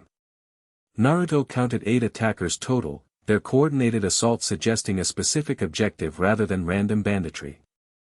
They focused primarily on the transport wagon containing Eren, largely ignoring supply vehicles. Definitely after Eren, Naruto confirmed, launching himself from his horse with chakra-enhanced speed to intercept 2 attackers targeting the prisoner transport. His shadow clones engaged others throughout the formation, buying time for the Survey Corps veterans to organize a counter-response. Mikasa moved like lightning, her blades a lethal blur as she cut down an attacker who made the mistake of crossing her path toward Eren's wagon. Captain Levi and his squad formed an impenetrable perimeter around their charge, their legendary skills evident in the efficient way they neutralized threats. Naruto engaged his targets with precision, using chakra-enhanced strikes to incapacitate rather than kill. If these were infiltrators, they might provide valuable intelligence. One attacker, smaller than the others, moving with distinctive grace, broke through the defensive line momentarily, landing atop Eren's transport wagon. Something about their movement pattern triggered recognition in Naruto's mind, but before he could pursue the thought, Commander Erwin's voice rang out with commanding authority. Jaeger Protocol. The code phrase triggered an immediate response from the Special Operations Squad. The transport wagon's false bottom dropped away, revealing emptiness inside. Eren wasn't there at all. The attackers faltered momentarily in confusion, giving the Survey Corps the opening they needed. Within minutes, the coordinated defense had neutralized most threats, with 3 attackers dead and 4 retreating rapidly into the forest. The smallest attacker, the one whose movements had seemed familiar, paused on a tree branch at the forest edge, gaze sweeping the convoy before focusing briefly on Naruto. Even at that distance, he caught a flash of ice-blue eyes beneath the hood before the figure disappeared into the foliage. Annie. He was certain of it. Commander Erwin immediately reorganized the formation, dispatching pursuit teams while securing the captured attacker, unconscious but alive thanks to Naruto's restraint. "Where's Eren?" Mikasa demanded, approaching. Captain Levi with barely contained urgency. "Safe," the captain replied curtly. "Separate transport, diverted before the ambush point. Standard counterintelligence procedure." Relief washed across Mikasa's features momentarily before her focus returned to the tactical situation. The attackers. Who were they? That, Commander Erwin interjected, approaching with grim determination, is what our prisoner will tell us. Naruto followed Mikasa and the commanders to where the captured attacker lay secured, their hood removed to reveal a young man with sharp features and close-cropped hair. Military haircut. Trained movements. And when Naruto extended his chakra sense toward the unconscious figure, he detected the now familiar signature of a potential Titan shifter. "Sir," Naruto said quietly to Erwin, "this one has the same energy signature as Eren. Different variation, but fundamentally similar." Erwin's expression remained impassive, but his eyes sharpened with interest. "You're certain?" "Absolutely," Naruto confirmed. "And one of the escapees was Annie Leonhardt. I recognized her movement pattern and saw her eyes." This information visibly surprised even the stoic commander. "Military police cadet Leonhardt. You're sure?" "No doubt," Naruto affirmed. "She's connected to whatever this is." Levi's expression darkened. "So the infiltration reaches the military police. Potentially compromises the entire interior security apparatus. We don't have enough information to draw definitive conclusions," Erwin cautioned, though his tactical mind was clearly processing the implications. "For now, we secure the prisoner and proceed to headquarters with maximum vigilance." He turned to Naruto directly. "Your abilities have proven valuable today. I need you to create duplicates to accompany each section of our divided convoy, the primary formation, Eren's secret transport, and our prisoner detail. Your sensory capabilities may provide crucial warning of further attacks." "Understood, Commander," Naruto agreed, immediately creating the requested shadow clones and dispatching them to their assignments. As the convoy reorganized for continued travel, Naruto found himself riding alongside Mikasa once more, both assigned to the prisoner transport detail under Captain Levi's direct supervision. Annie, Mikasa stated quietly once they were underway, the name carrying unspoken questions. Yes, Naruto confirmed grimly. She was here. Leading the attack, I think. Mikasa absorbed this with remarkable composure. You said she seemed conflicted when you spoke with her. She did, Naruto acknowledged, troubled by the apparent contradiction. Either I misread her entirely, or she's being compelled somehow, Mikasa finished his thought. Forced to act against her own judgment. The possibility resonated with Naruto's earlier impressions of Annie, the sense of someone trapped in a role they hadn't chosen freely. But the evidence of her direct involvement in an attack on fellow soldiers was difficult to reconcile with mere reluctance. The prisoner might provide answers, Naruto suggested, glancing toward the secured wagon where the captured attacker remained under heavy guard. If he's a Titan shifter like I suspect, he's connected to whatever larger plan is unfolding. And to Annie, Mikasa added thoughtfully. To Eren as well, potentially. The sun began its westward descent as the convoy continued toward the former Survey Corps headquarters, the shadow of Wall Rose growing longer behind them. The day's events had confirmed Naruto's suspicions about infiltrators while raising countless new questions. Who were these shifters? What did they want with Eren? How many more operated within the walls? And most troubling, what was Annie Leonhardt's true role in this complex game of secrets and divided loyalties? As they crested a hill overlooking their destination, an imposing stone castle standing alone in the wilderness, Naruto's thoughts returned to his conversation with Annie in the military police training yard. Her parting words echoed with new significance, freedom is an illusion for people like us. Always has been.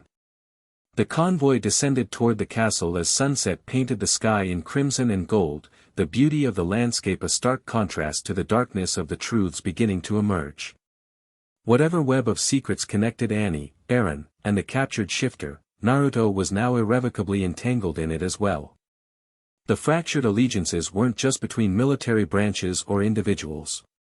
They cut deeper, to the very nature of humanity within these walls and whatever lay beyond them.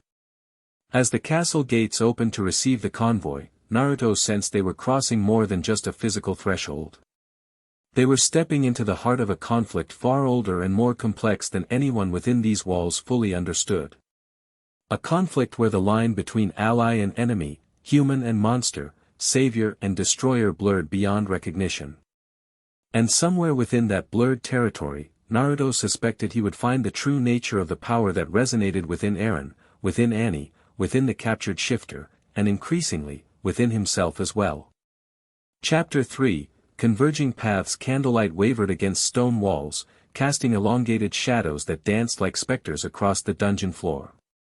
The captured shifter sat motionless against the far wall, manacled hands resting in his lap, face impassive despite 12 hours of interrogation.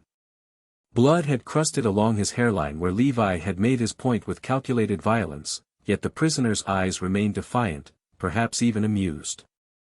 Naruto observed from the corner, cataloging details others might miss. The prisoner's breathing remained steady despite Captain Levi's intimidating presence. His posture, though seemingly defeated, maintained a core tension suggesting combat readiness. Most telling was his gaze, not the desperate scanning of a trapped animal, but the patient assessment of a predator biding his time. Your associates abandoned you, Levi stated flatly, wiping blood from his knuckles with fastidious care. Whatever extraction plan existed has failed. You remain our guest indefinitely. The prisoner's lips quirked slightly. Hospitality leaves something to be desired, little man. The provocative response earned him another precisely delivered strike that snapped his head sideways. Blood spattered against stone, steam rising immediately from the wound, the accelerated healing ability all Titan shifters apparently shared. Reiner Braun, Commander Erwin said, stepping forward from the shadows. Cadet from the 104th Training Corps, originally from a village in Wall Maria's southern district. Graduated second in your class, yet opted against joining the military police despite your ranking. Correct? The prisoner, Reiner, maintained his stoic expression, but Naruto detected the momentary surprise at Erwin's knowledge of his identity. Your service record describes you as dependable, strong-willed, a natural leader, Erwin continued, circling the prisoner with measured steps. Your fellow cadets called you the big brother of your unit. Trusted. Respected. Reiner's jaw tightened almost imperceptibly. Yet here you are, Erwin concluded, caught attempting to kidnap Eren Yeager alongside individuals including Annie Leonhardt, your former classmate who conveniently joined the military police while you selected the Survey Corps. Strategic positioning, perhaps. Silence stretched between them, broken only by the soft hiss of steam as Reiner's injuries continued healing themselves. Your continued resistance changes nothing, Erwin stated matter-of-factly. We've already identified Annie Leonhardt through multiple witnesses. Your compatriots' identities are merely a matter of time. Cooperation now might be your only path to leniency. Reiner's eyes narrowed slightly. Leniency? From the Butchers of Paradise? That's almost funny, Commander. The unfamiliar term, paradise, caught Naruto's attention. Something fundamental lurked beneath that single word, a context beyond walls and titans. I think we've established the limits of conventional interrogation, Hang suggested from her position near the door, adjusting her glasses as she studied Reiner with scientific curiosity. Perhaps it's time for our alternative approach? Erwin considered momentarily before nodding his assent. He gestured for Naruto to step forward. You believe you can extract information where we've failed? Levi asked, skepticism evident in his tone. Different approach, Naruto explained, moving to stand before the prisoner. Not extraction so much as connection. During his shinobi career, Naruto had encountered countless individuals twisted by circumstance into enemies. His greatest victories had often come not through combat but through understanding, reaching the humanity buried beneath layers of hatred, fear, or indoctrination. What are you going to do? Reiner asked, the first hint of uncertainty creeping into his voice as Naruto knelt before him. Something from my world, Naruto answered honestly. It won't harm you physically, but it will create a temporary connection between our chakra networks, between our minds, essentially.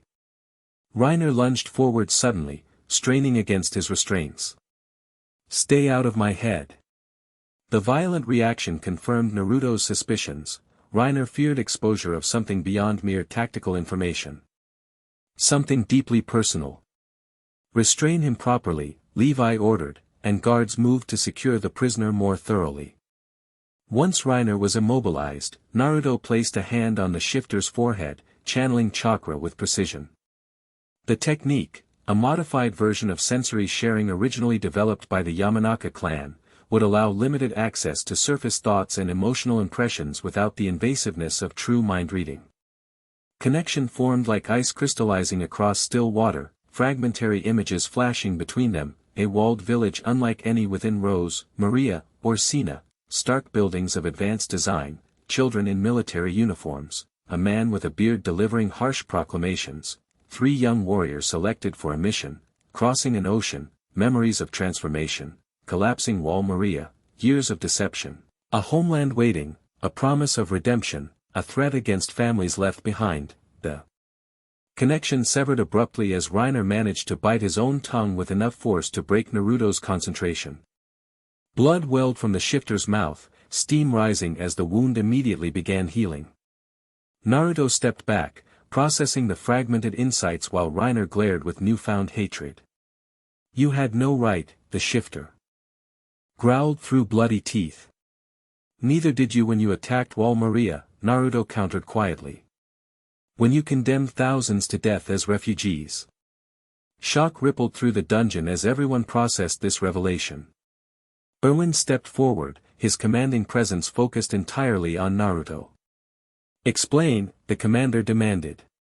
He's from beyond the walls, Naruto stated, the pieces aligning in his mind.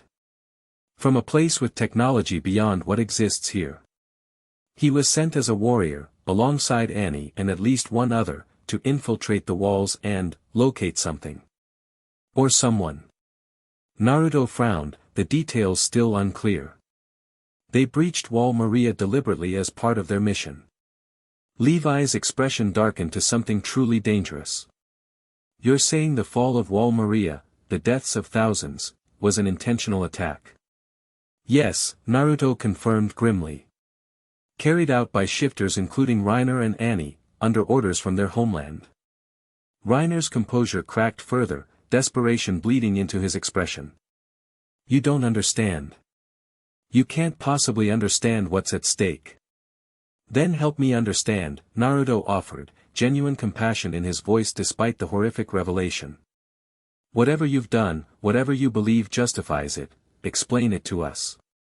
For a moment, something almost vulnerable flickered across Reiner's features, a glimpse of the conflicted human beneath the hardened warrior.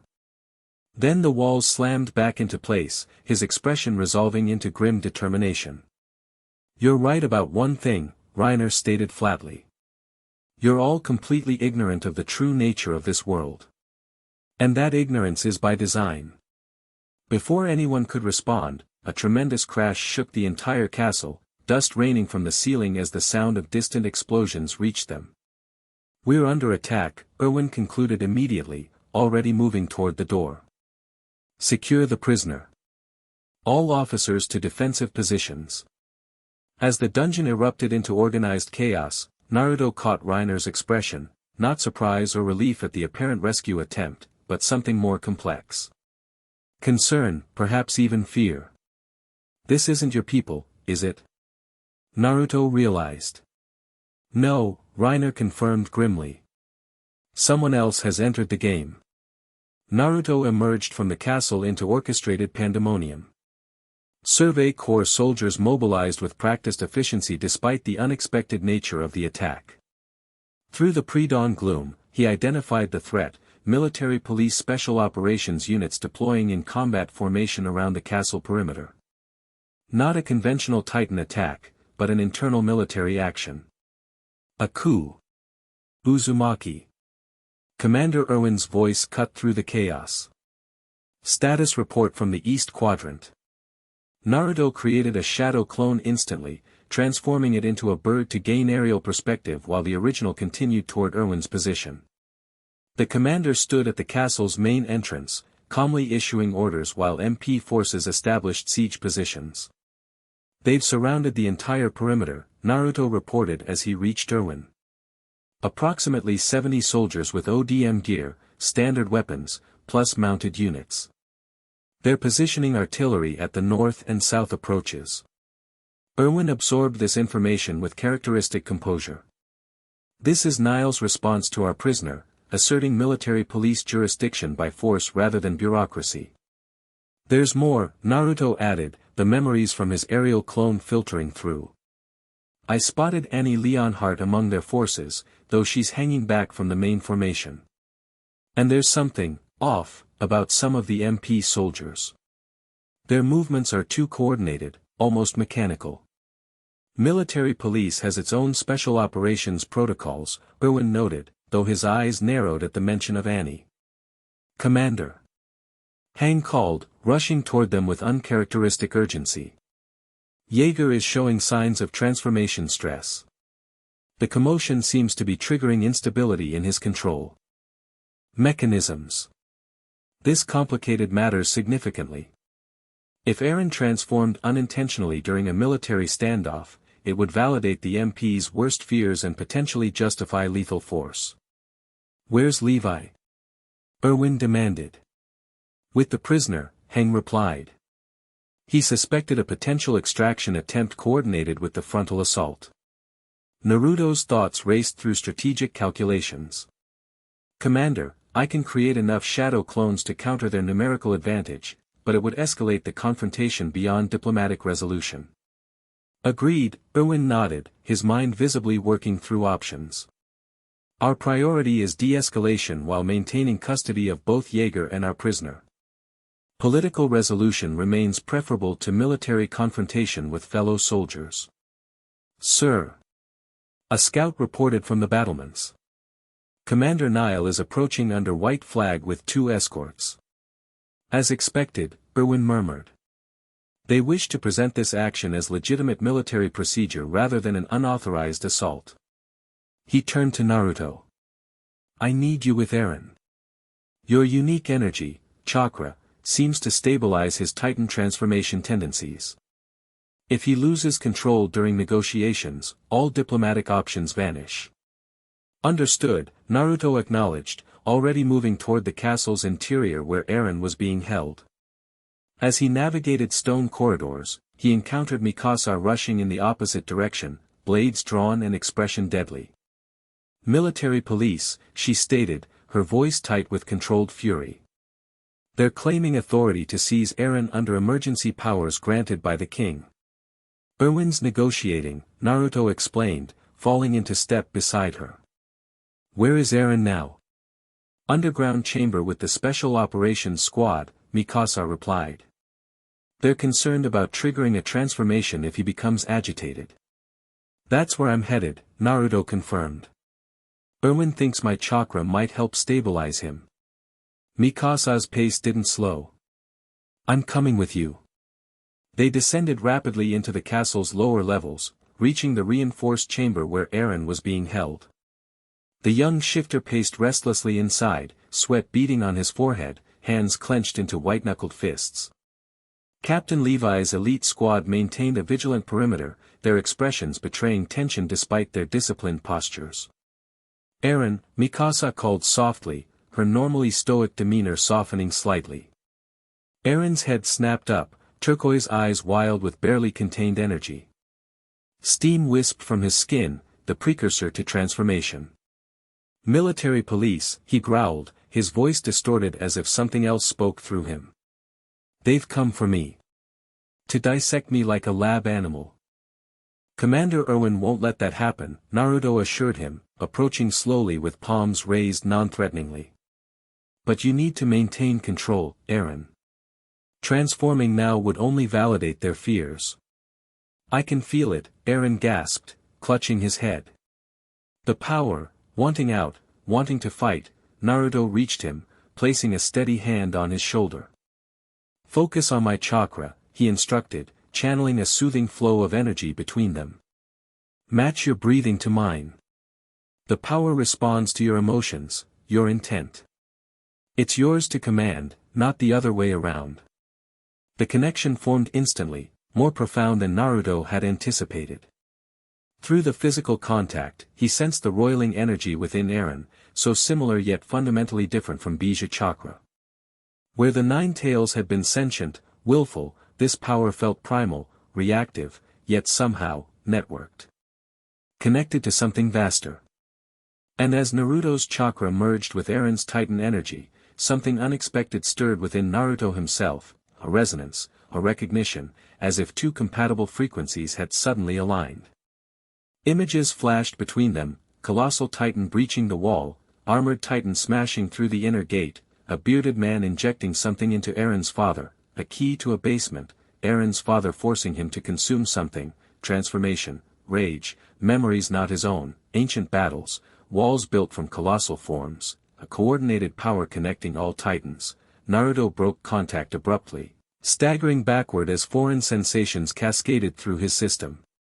His skin felt suddenly too tight, steam rising from his whisker marks as something awakened within him, something that had lain dormant since his arrival in this world. Naruto. Mikasa's voice seemed distant, concerned. He raised a hand, seeing steam rising between his fingers. Energy surged through pathways that hadn't existed before, resonating with the walls themselves, with Eren, with something fundamental to this world structure. What's happening to him? Petra, one of the Special Operations Squad members, asked with professional concern tinged with fear. Through the haze of transformation energy, Naruto locked eyes with Eren, understanding flowing between them without words. Whatever had been transferred to Eren by his father had somehow recognized something in Naruto, had activated a dormant capability when their energies connected. The Chaos Titan, Naruto whispered, the name emerging from nowhere yet feeling undeniably right. The 10th shifter power. Impossible, Aluo, another squad member, countered. There are 9 Titan powers, no more. 9 in this world, Naruto managed through gritted teeth as he fought to contain the transformation energy. The 10th came from elsewhere. From my world, somehow. The pieces aligned in his mind with sudden clarity. The dimensional rift that had brought him here hadn't been random. The strange energy distortion he'd been investigating in the elemental nations had been a connection point, a thinning between worlds where something had crossed over. Not just Naruto traveling to this dimension, but something from this dimension having previously crossed into his. With trained focus, Naruto contained the transformation impulse, pushing the energy back into a manageable core within himself. The steam dissipated gradually, his body temperature returning to normal as he mastered the newfound power through techniques long used to control the Nine Tails. What just happened? Levi demanded, stepping forward with hand resting on his blade hilt.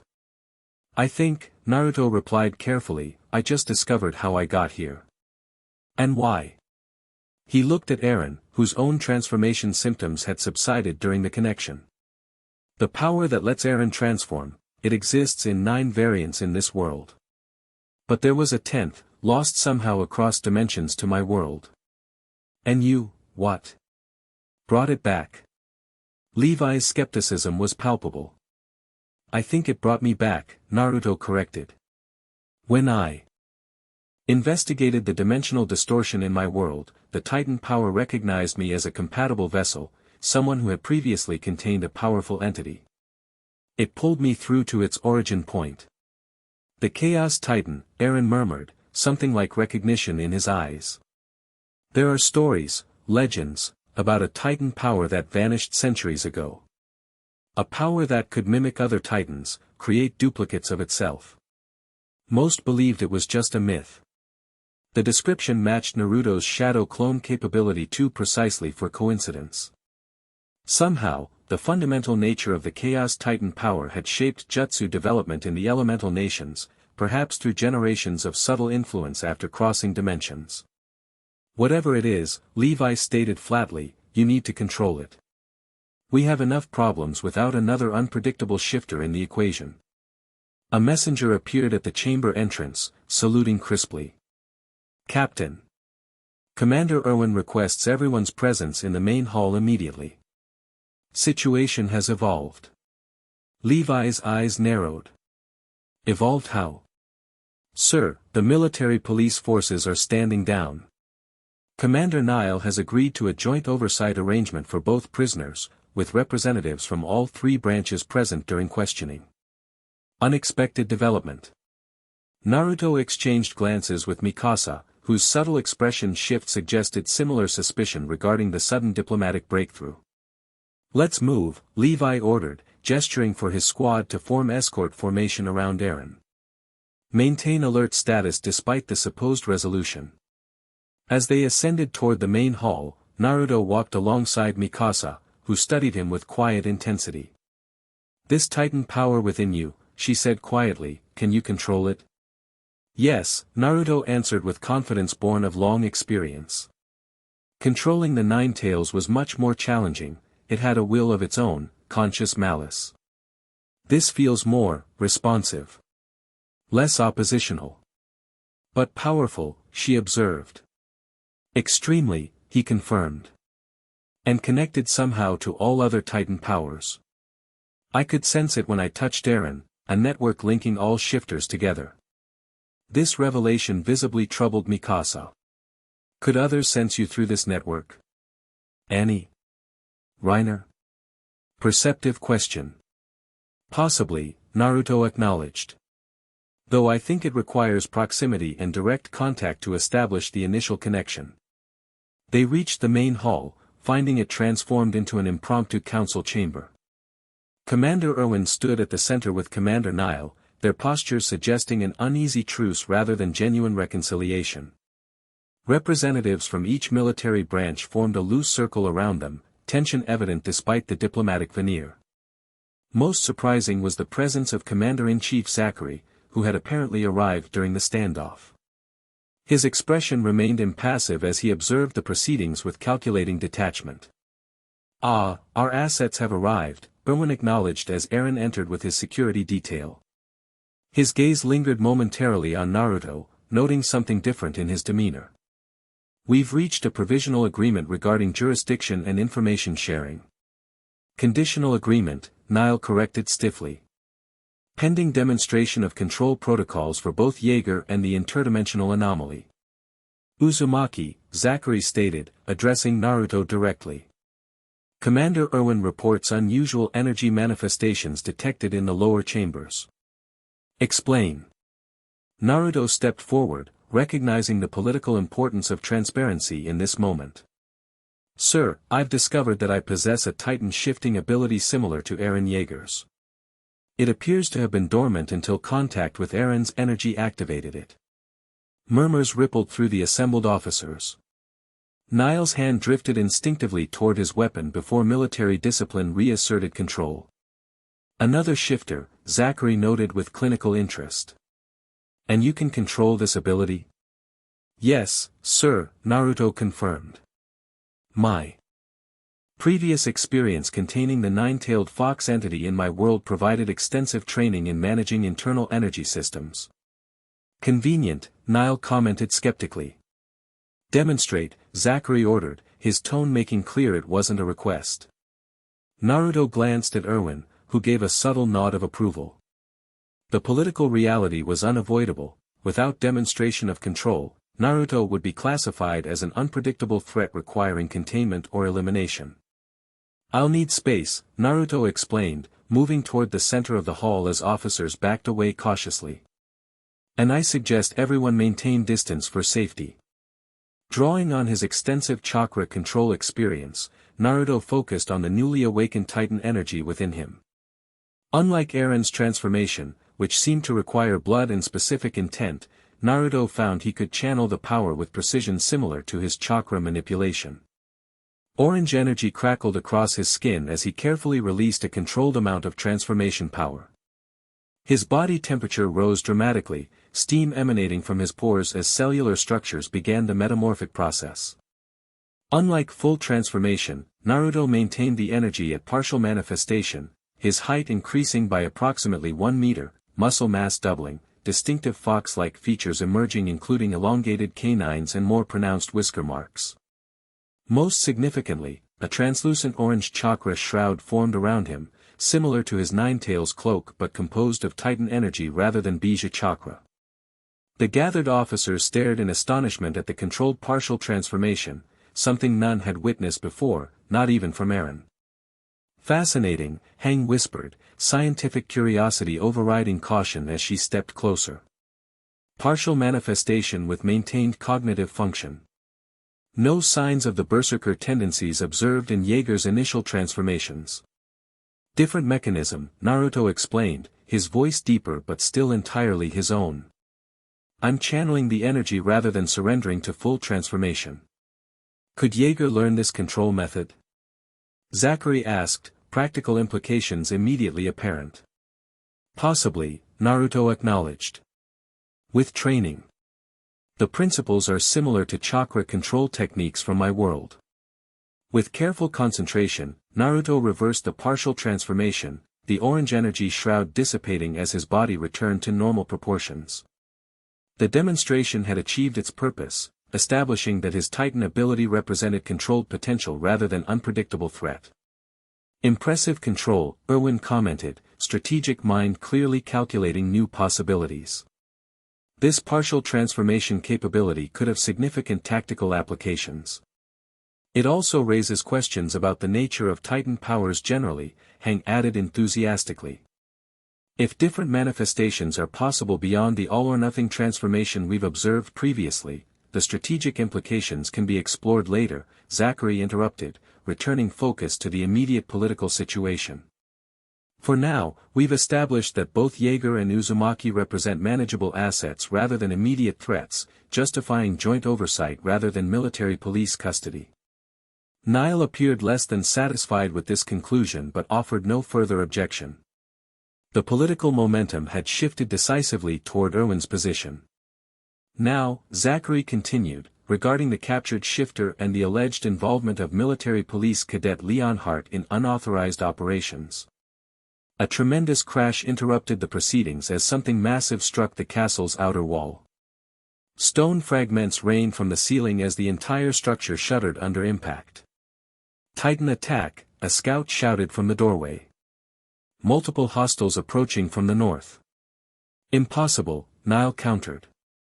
"This area was cleared yesterday. There were no Titans within 5 kilometers." Another impact rocked the castle, this one stronger than the first.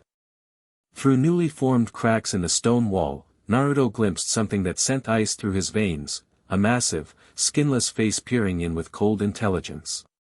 Not the mindless hunger of normal Titans, but calculated malice. The colossal Titan, Eren identified, horror and rage warring in his expression. The one that breached Wall Maria 5 years ago. Realization struck Naruto instantly. It's a rescue operation for Reiner. They're extracting their comrade. Military discipline took over as commanders barked orders, soldiers rushing to defensive positions while civilian personnel evacuated to protected areas. Through the chaos, Naruto sought out Erwin. "Commander, this isn't a random attack. They've come specifically for Reiner, which means, the dungeon," Erwin concluded grimly. "Levi." Already moving, the captain confirmed, assembling his squad with hand signals.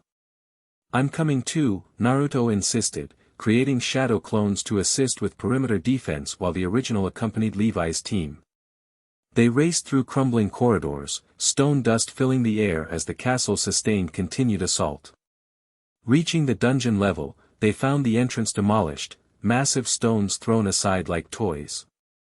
Inside, amid rubble and dust, stood a Titan unlike any Naruto had yet encountered, approximately 15 meters tall, its body covered in segmented armor plates resembling hardened muscle tissue. Between its massive fingers dangled Reiner's unconscious form, freshly extracted from his restraints. "The armored Titan," Eren growled, rage building visibly as traumatic memories resurfaced. "It's the one that smashed through Wall Maria's inner gate." Levi assessed the tactical situation with cold efficiency. Limited maneuvering space. Confined quarters favor the Titan's mass and strength. Not optimal engagement conditions. The armored Titan regarded them with unnatural intelligence, steam hissing between armored plates as it clutched Reiner protectively. Its path to the surface was blocked only by their small group, a situation it seemed prepared to resolve through direct confrontation. "Eren, wait," Mikasa began, but the young shifter had already bitten into his hand, transformation energy exploding outward as his Titan form materialized in the confined space. The transformation expanded explosively, forcing everyone back as Eren's Titan took shape, 15 meters of muscled fury with glowing green eyes fixed on his armored counterpart. The two massive forms collided immediately, the dungeon walls crumbling around them as their titanic struggle began. "Outside," Levi ordered, recognizing the collapsing structure. "Tactical retreat to open ground." The Special Operations Squad executed the withdrawal with practiced efficiency, but Naruto hesitated, unwilling to abandon Eren to fight alone in disadvantageous conditions. "Naruto, come on," Mikasa called, uncharacteristic urgency in her voice. "Decision time." Naruto focused on the Titan energy within him, initiated the transformation sequence, and the world exploded into vastness. Transformation felt nothing like Naruto had expected. Where his partial manifestation had been controlled, directed, this was cellular reconstruction on a massive scale, bones elongating, muscle fibers multiplying exponentially, skin stretching and regenerating simultaneously. Pain and power interwoven, consciousness expanding to inhabit a form utterly unlike his human body. When the transformation completed, Naruto towered at 15 meters, his Titan form distinctive from others he'd encountered. Orange-red fur covered portions of his body, particularly dense around shoulders and spine. His face combined human and vulpine features, sharp canines, elongated jaw, pointed ears, and most distinctively, 3 whisker-like markings on each cheek that glowed with concentrated energy. Most unique was the visible chakra network illuminating his Titan form from within, lines of orange energy following the same pathways as his human chakra system but magnified to titanic proportions. Where Eren's Titan represented raw physical power and the armored Titan embodied defensive capability, Naruto's Chaos Titan manifested as the perfect fusion of chakra and Titan energy. With newfound strength, Naruto joined Eren's struggle against the armored Titan, creating an opening for Levi's squad to escape the collapsing dungeon. The three massive forms burst through weakened castle walls into daylight, their battle expanding across the courtyard as soldiers scattered to safer positions. Fighting in Titan form proved instinctual yet alien. Naruto's combat experience translated imperfectly to the massive body, its proportions and capabilities requiring rapid adaptation. Most surprisingly, he discovered his chakra abilities remained accessible, modified but fundamentally intact. Focusing his energy, Naruto formed a massive Rasengan between his Titan palms, the swirling sphere of destructive chakra growing to unprecedented size. He drove it directly into the armored Titan's chest plate, the grinding energy boring through protective layers to expose vulnerable flesh beneath. The armored Titan staggered backward, steam pouring from the unprecedented wound. It clearly hadn't anticipated facing another shifter with capabilities beyond normal Titan parameters. Eren seized the advantage, grappling their opponent from behind while Naruto pressed the offensive. Together, they drove the armored Titan to its knees, coordination developing between them despite never having fought together in these forms. Just as victory seemed within reach, a massive skinless hand crashed down upon them. The colossal Titan had maneuvered into position during their focused battle with the armored Titan. Steam erupted everywhere as the gigantic palm impacted, the temperature rising instantly to near unbearable levels. Naruto's Titan form withstood the pressure, his unique energy distribution providing unexpected resilience, but Eren was pinned completely.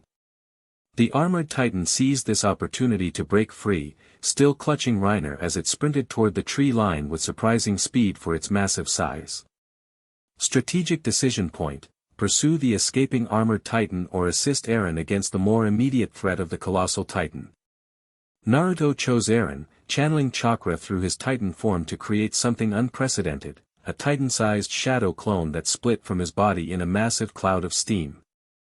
The clone pursued the armored Titan while the original focused on freeing Eren from the colossal's grasp. From his elevated perspective, Naruto spotted something unexpected: Annie Leonhardt, in her Titan form, engaged in combat with Survey Corps forces near the castle's eastern wall. The female Titan fought with the same precision Annie demonstrated in human form, her crystallization ability creating impenetrable shields against blade strikes. Three Titan shifters attacking simultaneously, coordinated extraction operation with clear objectives: retrieve Reiner, eliminate opposition, withdraw with minimal losses. Focusing on the immediate threat, Naruto channeled wind nature chakra through his Titan form, creating a massive cutting edge along his arm as he slashed at the colossal Titan's wrist. The attack severed tendons, forcing the giant hand to release Eren, who immediately rolled clear and regained his footing.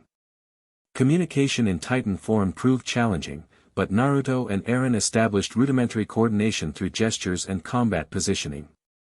Together they faced the colossal Titan, whose sheer size made it formidable despite relatively slow movements.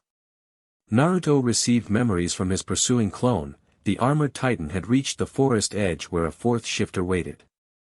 This unknown Titan stood approximately 4 meters tall, covered in fur with disproportionately long arms and pronounced jaw structure. It moved with alarming agility, carrying something strapped to its back that resembled supply packs. The Beast Titan. The name came to Naruto from somewhere deep within the collective Titan consciousness he now partially accessed through his shifter connection. The clone had engaged briefly before being overwhelmed by the combined strength of the armored and beast titans, dispersing in a massive cloud of steam that temporarily concealed the enemy's retreat into the dense forest. Back at the castle, the colossal titan suddenly disengaged, releasing an unprecedented volume of superheated steam that created an impenetrable barrier between itself and its attackers. When the scalding cloud finally dissipated, the massive titan had vanished, its user likely extracted during the steam cover. Only the female titan remained, still engaged with Survey Corps forces but now fighting defensively, creating crystal barriers to prevent ODM-equipped soldiers from reaching her nape. Naruto made another strategic decision, leaving Eren to coordinate with military forces while he engaged Annie directly. His Titan form crossed the battlefield with surprising speed, intercepting the female Titan as she attempted to disengage toward the forest. Their Titans collided with thunderous impact, Annie's crystallized fist meeting Naruto's chakra-reinforced forearm. The force created a shockwave that flattened nearby trees and sent watching soldiers scrambling for cover. Up close, Naruto could see the intelligence in the female Titan's ice-blue eyes, recognition, calculation, and something else. Conflict. The same internal struggle he'd sensed in human Annie reflected in her Titan's hesitant offensive posture. Rather than pressing his advantage, Naruto attempted communication, forming rudimentary hand signals requesting parley rather than combat. The female Titan hesitated, clearly surprised by the unexpected approach. Taking a calculated risk, Naruto began reducing his Titan form, steam pouring from his massive body as he reverted partially to human size while maintaining protective Titan energy around his vulnerable form. He emerged from the nape of his Titan, standing exposed on its dissolving shoulder while maintaining enough connection to transform again instantly if necessary. The female Titan stared in apparent disbelief at this unprecedented vulnerability. After a moment's hesitation, she followed suit, steam erupting from her nape as Annie emerged, maintaining similar partial connection to her Titan form. "This isn't what you want," Naruto called across the diminishing space between them, his voice carrying with chakra-enhanced projection. "I felt it when we spoke at MP headquarters. You're following orders, not conviction." Annie's expression remained guarded, but she made no move to attack despite maintaining transformation readiness. "You know nothing about me or my mission," she replied, her voice carrying despite the battlefield chaos surrounding them. "I know you're trapped," Naruto countered. "Caught between loyalty to your homeland and the connections you've formed here. I know there are people you care about inside these walls, despite what you've been ordered to do." Something flickered across Annie's usually impassive features, pain, perhaps, or recognition. "There's no path forward where everyone lives," she stated finally, her voice containing genuine regret beneath its practiced detachment. "Some must die so others can live. That's the reality we inherited." "I reject that reality," Naruto replied with absolute conviction. "In my world, I faced impossible choices too, cycles of hatred and violence that everyone accepted as inevitable. I found another way.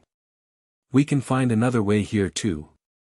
For a brief moment, uncertainty transformed Annie's features, the mask of the hardened warrior cracking to reveal the conflicted young woman beneath. Then her gaze shifted to something behind Naruto, and her expression hardened once more. "Too late," she stated flatly. Naruto turned to see Mikasa approaching rapidly, ODM gear propelling her directly toward Annie with unmistakable lethal intent. Before he could intervene, Annie had already begun retransformation, her Titan form reconstituting around her in a burst of energy and steam. "Mikasa, wait!" Naruto called, but the Ackerman warrior was beyond reason, her blades aimed directly for the female Titan's reforming nape. With no other option, Naruto fully re-entered his own Titan form, intercepting Mikasa mid-flight with a carefully controlled grasp that redirected her momentum without causing injury. The maneuver placed him between her and Annie, a physical barrier separating the determined Ackerman from her target. Mikasa landed on his massive shoulder, fury evident in her usually composed features. "What are you doing?" she demanded. "She's escaping." Through their proximity, Naruto conveyed his intent without words, an impression of strategy, patience, opportunity. Mikasa's expression shifted from anger to reluctant understanding as she processed his tactical reasoning. The female Titan used this momentary respite to disengage, sprinting toward the forest with remarkable speed. Rather than pursuing immediately, Naruto maintained position, allowing Annie apparent escape while creating shadow clones to track her movements from safe distance. Returning to human form with Mikasa still balanced on his shoulder, Naruto descended to the battlefield where commanders were already organizing recovery operations. The castle stood partially demolished, wounded soldiers received emergency treatment, and damage assessment teams catalogued the extensive destruction. Commander Erwin approached as they landed, his expression revealing nothing of his thoughts regarding Naruto's intervention. "Report," he ordered simply. "Reiner has been extracted by the Armored Titan, assisted by the Colossal Titan and a fourth shifter identified as the Beast Titan," Naruto reported efficiently. Annie Leonhardt in the female Titan form provided diversionary combat but has now retreated toward the northwest forest quadrant. "My shadow clones are tracking her movement patterns." "You allowed Leonhardt to escape," Levi noted, appearing silently beside Erwin. "After intervening to prevent her neutralization." His tone contained no accusation, merely observation. "Tactical decision," Naruto confirmed. "She's conflicted about her mission. That makes her potentially valuable as an information source and possible defector if approached correctly. Or she feeds you false information while her comrades prepare their next attack," Levi countered. "Both possibilities must be considered," Erwin acknowledged, his strategic mind already processing implications. "For now, our priority is securing this position and treating casualties. Zachary and Niall have been evacuated to Wall Rose with an escort. Political fallout will be complicated." Mikasa stepped forward. Annie Leonhardt knew this. Attack was coming. She positioned herself to assist with Reiner's extraction while maintaining plausible deniability within the military police structure. "Assessment confirmed by observed behavior patterns," Erwin agreed. "The question remains, how many more infiltrators exist within our military ranks? And what is their ultimate objective?" Before anyone could offer theories, Eren approached, his human form restored though exhaustion lined his features. The effort of maintaining Titan form during extended combat clearly taxed him more severely than it did Naruto. "The Colossal and Armored Titans," Eren began, barely contained rage vibrating through his words. "They're the ones who destroyed my hometown. Killed thousands. And they've been living among us for years, pretending to be comrades." His fists clenched at his sides. "We have to hunt them down. All of them. And we will," Erwin assured him calmly. "But methodically, strategically. Rushing blindly after superior forces plays into their tactical expectations." Naruto studied Eren with concern, recognizing the dangerous path of vengeance-fueled hatred, a path he'd seen consume others in his world, from Sasuke to Pain. "Eren," Naruto said carefully, "revenge clouds judgment. These shifters, they're following orders, just like soldiers here. Understanding their motivations and objectives gives us strategic advantage that blind hatred surrenders. They're monsters," Eren spat. "Murderers." "Yes," Naruto acknowledged. "But also victims of whatever system sent them here. Breaking the cycle requires understanding it first." Mikasa placed a steadying hand on Eren's shoulder, her touch visibly grounding him despite his emotional turmoil. The connection between them ran deeper than mere comradeship, Naruto noted, a bond forged through shared trauma and unwavering loyalty. "We need to understand what they want," Mikasa said softly to Eren. "Why they breached the walls, why they targeted you specifically. Knowledge gives us power, Eren." The young shifter's rage subsided marginally under Mikasa's influence. "Fine," he conceded reluctantly. "But when the time comes to end them, I want to be the one to do it." Commander Erwin surveyed the devastated castle grounds, his calculating gaze assessing damage and plotting future movements simultaneously. "We've lost our secure position and alerted the enemy to our possession of both Eren and Naruto. They'll adjust their strategy accordingly. We should move to a secondary location," Levi suggested.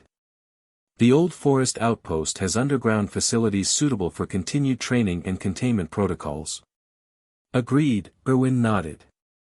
"Hang, coordinate wounded evacuation to Wall Rose medical facilities. Levi, prepare essential personnel for immediate relocation. We move within the hour." As the commanders dispersed to oversee operations, Naruto received memories from his tracking clones. Annie had reached the forest edge but hadn't rejoined the other shifters as expected. Instead, she'd reverted to human form and was traveling alone on ODM gear, her trajectory suggesting she was returning to her military police position rather than escaping with her comrades. Interesting. The expected extraction pattern would have included all infiltrators, yet Annie was deliberately maintaining her cover position. Either following separate orders or making independent decisions. Something's wrong with the pattern, Naruto murmured, drawing Mikasa's attention. What do you mean? She asked, her tactical mind immediately engaged. Annie's returning to her MP position instead of withdrawing with the others, Naruto explained. It suggests either a divided strategy or personal initiative overriding mission parameters. Mikasa processed this with remarkable quickness. Or their mission has multiple phases requiring continued internal presence. Exactly, Naruto agreed, impressed by her strategic thinking. The question is, what's valuable enough to maintain a compromised agent in hostile territory? Eren, Mikasa suggested immediately. They want him alive. The attack focused on extracting Reiner but made no serious attempt to capture Eren despite opportunities. Which means they need him for something specific, Naruto concluded. Something that requires him alive and intact rather than simply eliminated as a threat. Their analysis was interrupted as Hang approached, uncharacteristically serious beneath a layer of dust and minor injuries from the battle. We've identified the colossal titan, she reported without preamble. Multiple witnesses confirmed seeing Berthold Hoover, 104th Cadet Corps graduate who joined the Survey Corps alongside Reiner Braun. He was supposedly on patrol during the attack, but his equipment was found abandoned near where the colossal titan first appeared. Another deep cover infiltrator, Naruto noted grimly. How many years have they been in place? Both entered training 5 years ago, Hang confirmed. Shortly after the fall of Wall Maria. The timeline aligned perfectly with Reiner's fragmented memories, infiltration mission, breach of Wall Maria, integration into military training to locate something or someone within the walls. They were looking for Eren, Mikasa realized. Or someone with the titan power Eren possesses. Which they apparently found during the Trost battle when Eren first transformed, Naruto added, the puzzle pieces aligning. That's why they're attempting capture rather than elimination. Hang nodded, adjusting her dust-covered glasses. Working theory suggests the power Eren possesses has special significance beyond normal Titan capabilities. Possibly related to whatever Naruto sensed about a network connecting all Titans. The conversation paused as medical teams rushed past with wounded soldiers on stretchers, a grim reminder of the attack's human cost. Naruto watched them go, the familiar weight of war settling across his shoulders despite this not being his world, not being his fight. Except it was his fight now. The Chaos Titan power within him connected him irrevocably to this world's conflict, a conflict with complexities and history he was only beginning to understand.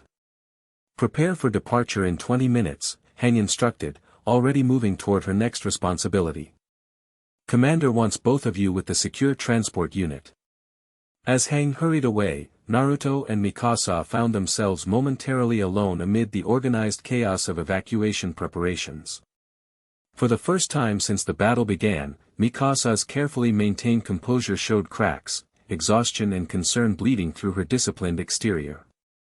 You protected Annie, she stated quietly, no accusation in her voice despite the words. Why? Naruto considered his response. Carefully. Because I believe she's not fully committed to her mission. Because killing her eliminates any possibility of understanding the bigger picture or potentially turning an enemy into an ally. And if you're wrong? Mikasa pressed. If your compassion gives her another opportunity to harm Eren?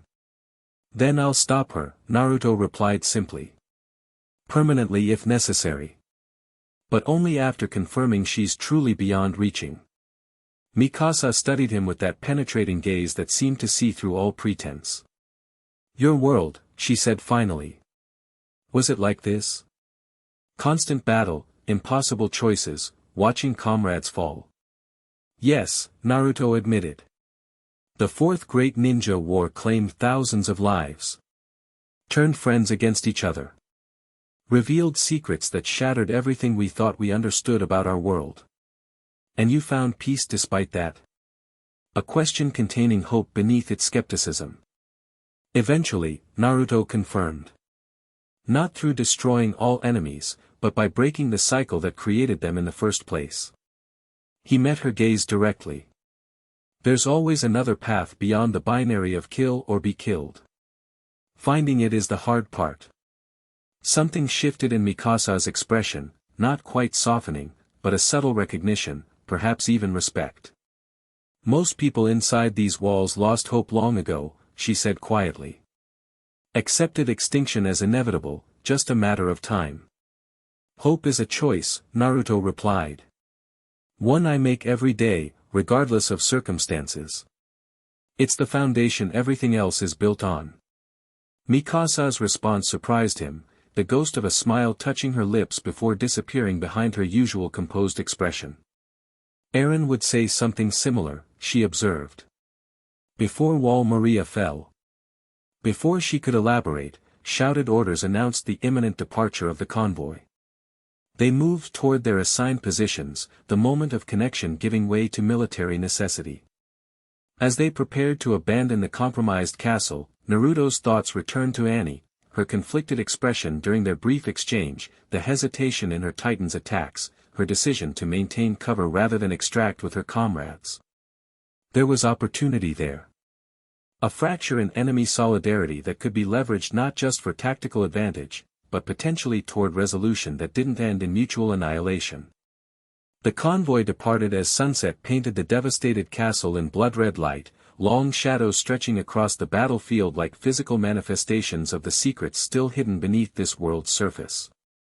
Naruto rode beside the secure transport containing Eren, his enhanced senses maintaining vigilance against further attacks.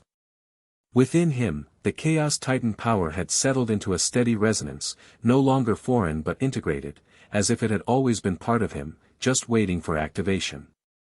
Through it, he sensed the faint connections to other shifters, a network of power with origins and purpose he had yet to fully understand. One thing remained clear through the complexity and uncertainty: he had been brought to this world for a reason. The dimensional boundary had thinned precisely when both worlds needed what the other contained, his world requiring the peace that eventually emerged from their great war, this world needing the perspective of someone who had already navigated similar existential conflict. As the secure facility came into view, a fortified outpost nestled within dense forest, Naruto made a silent promise to both the world he'd left behind and the one that had received him. He would find the path between annihilation and submission, between vengeance and capitulation. There was always another way.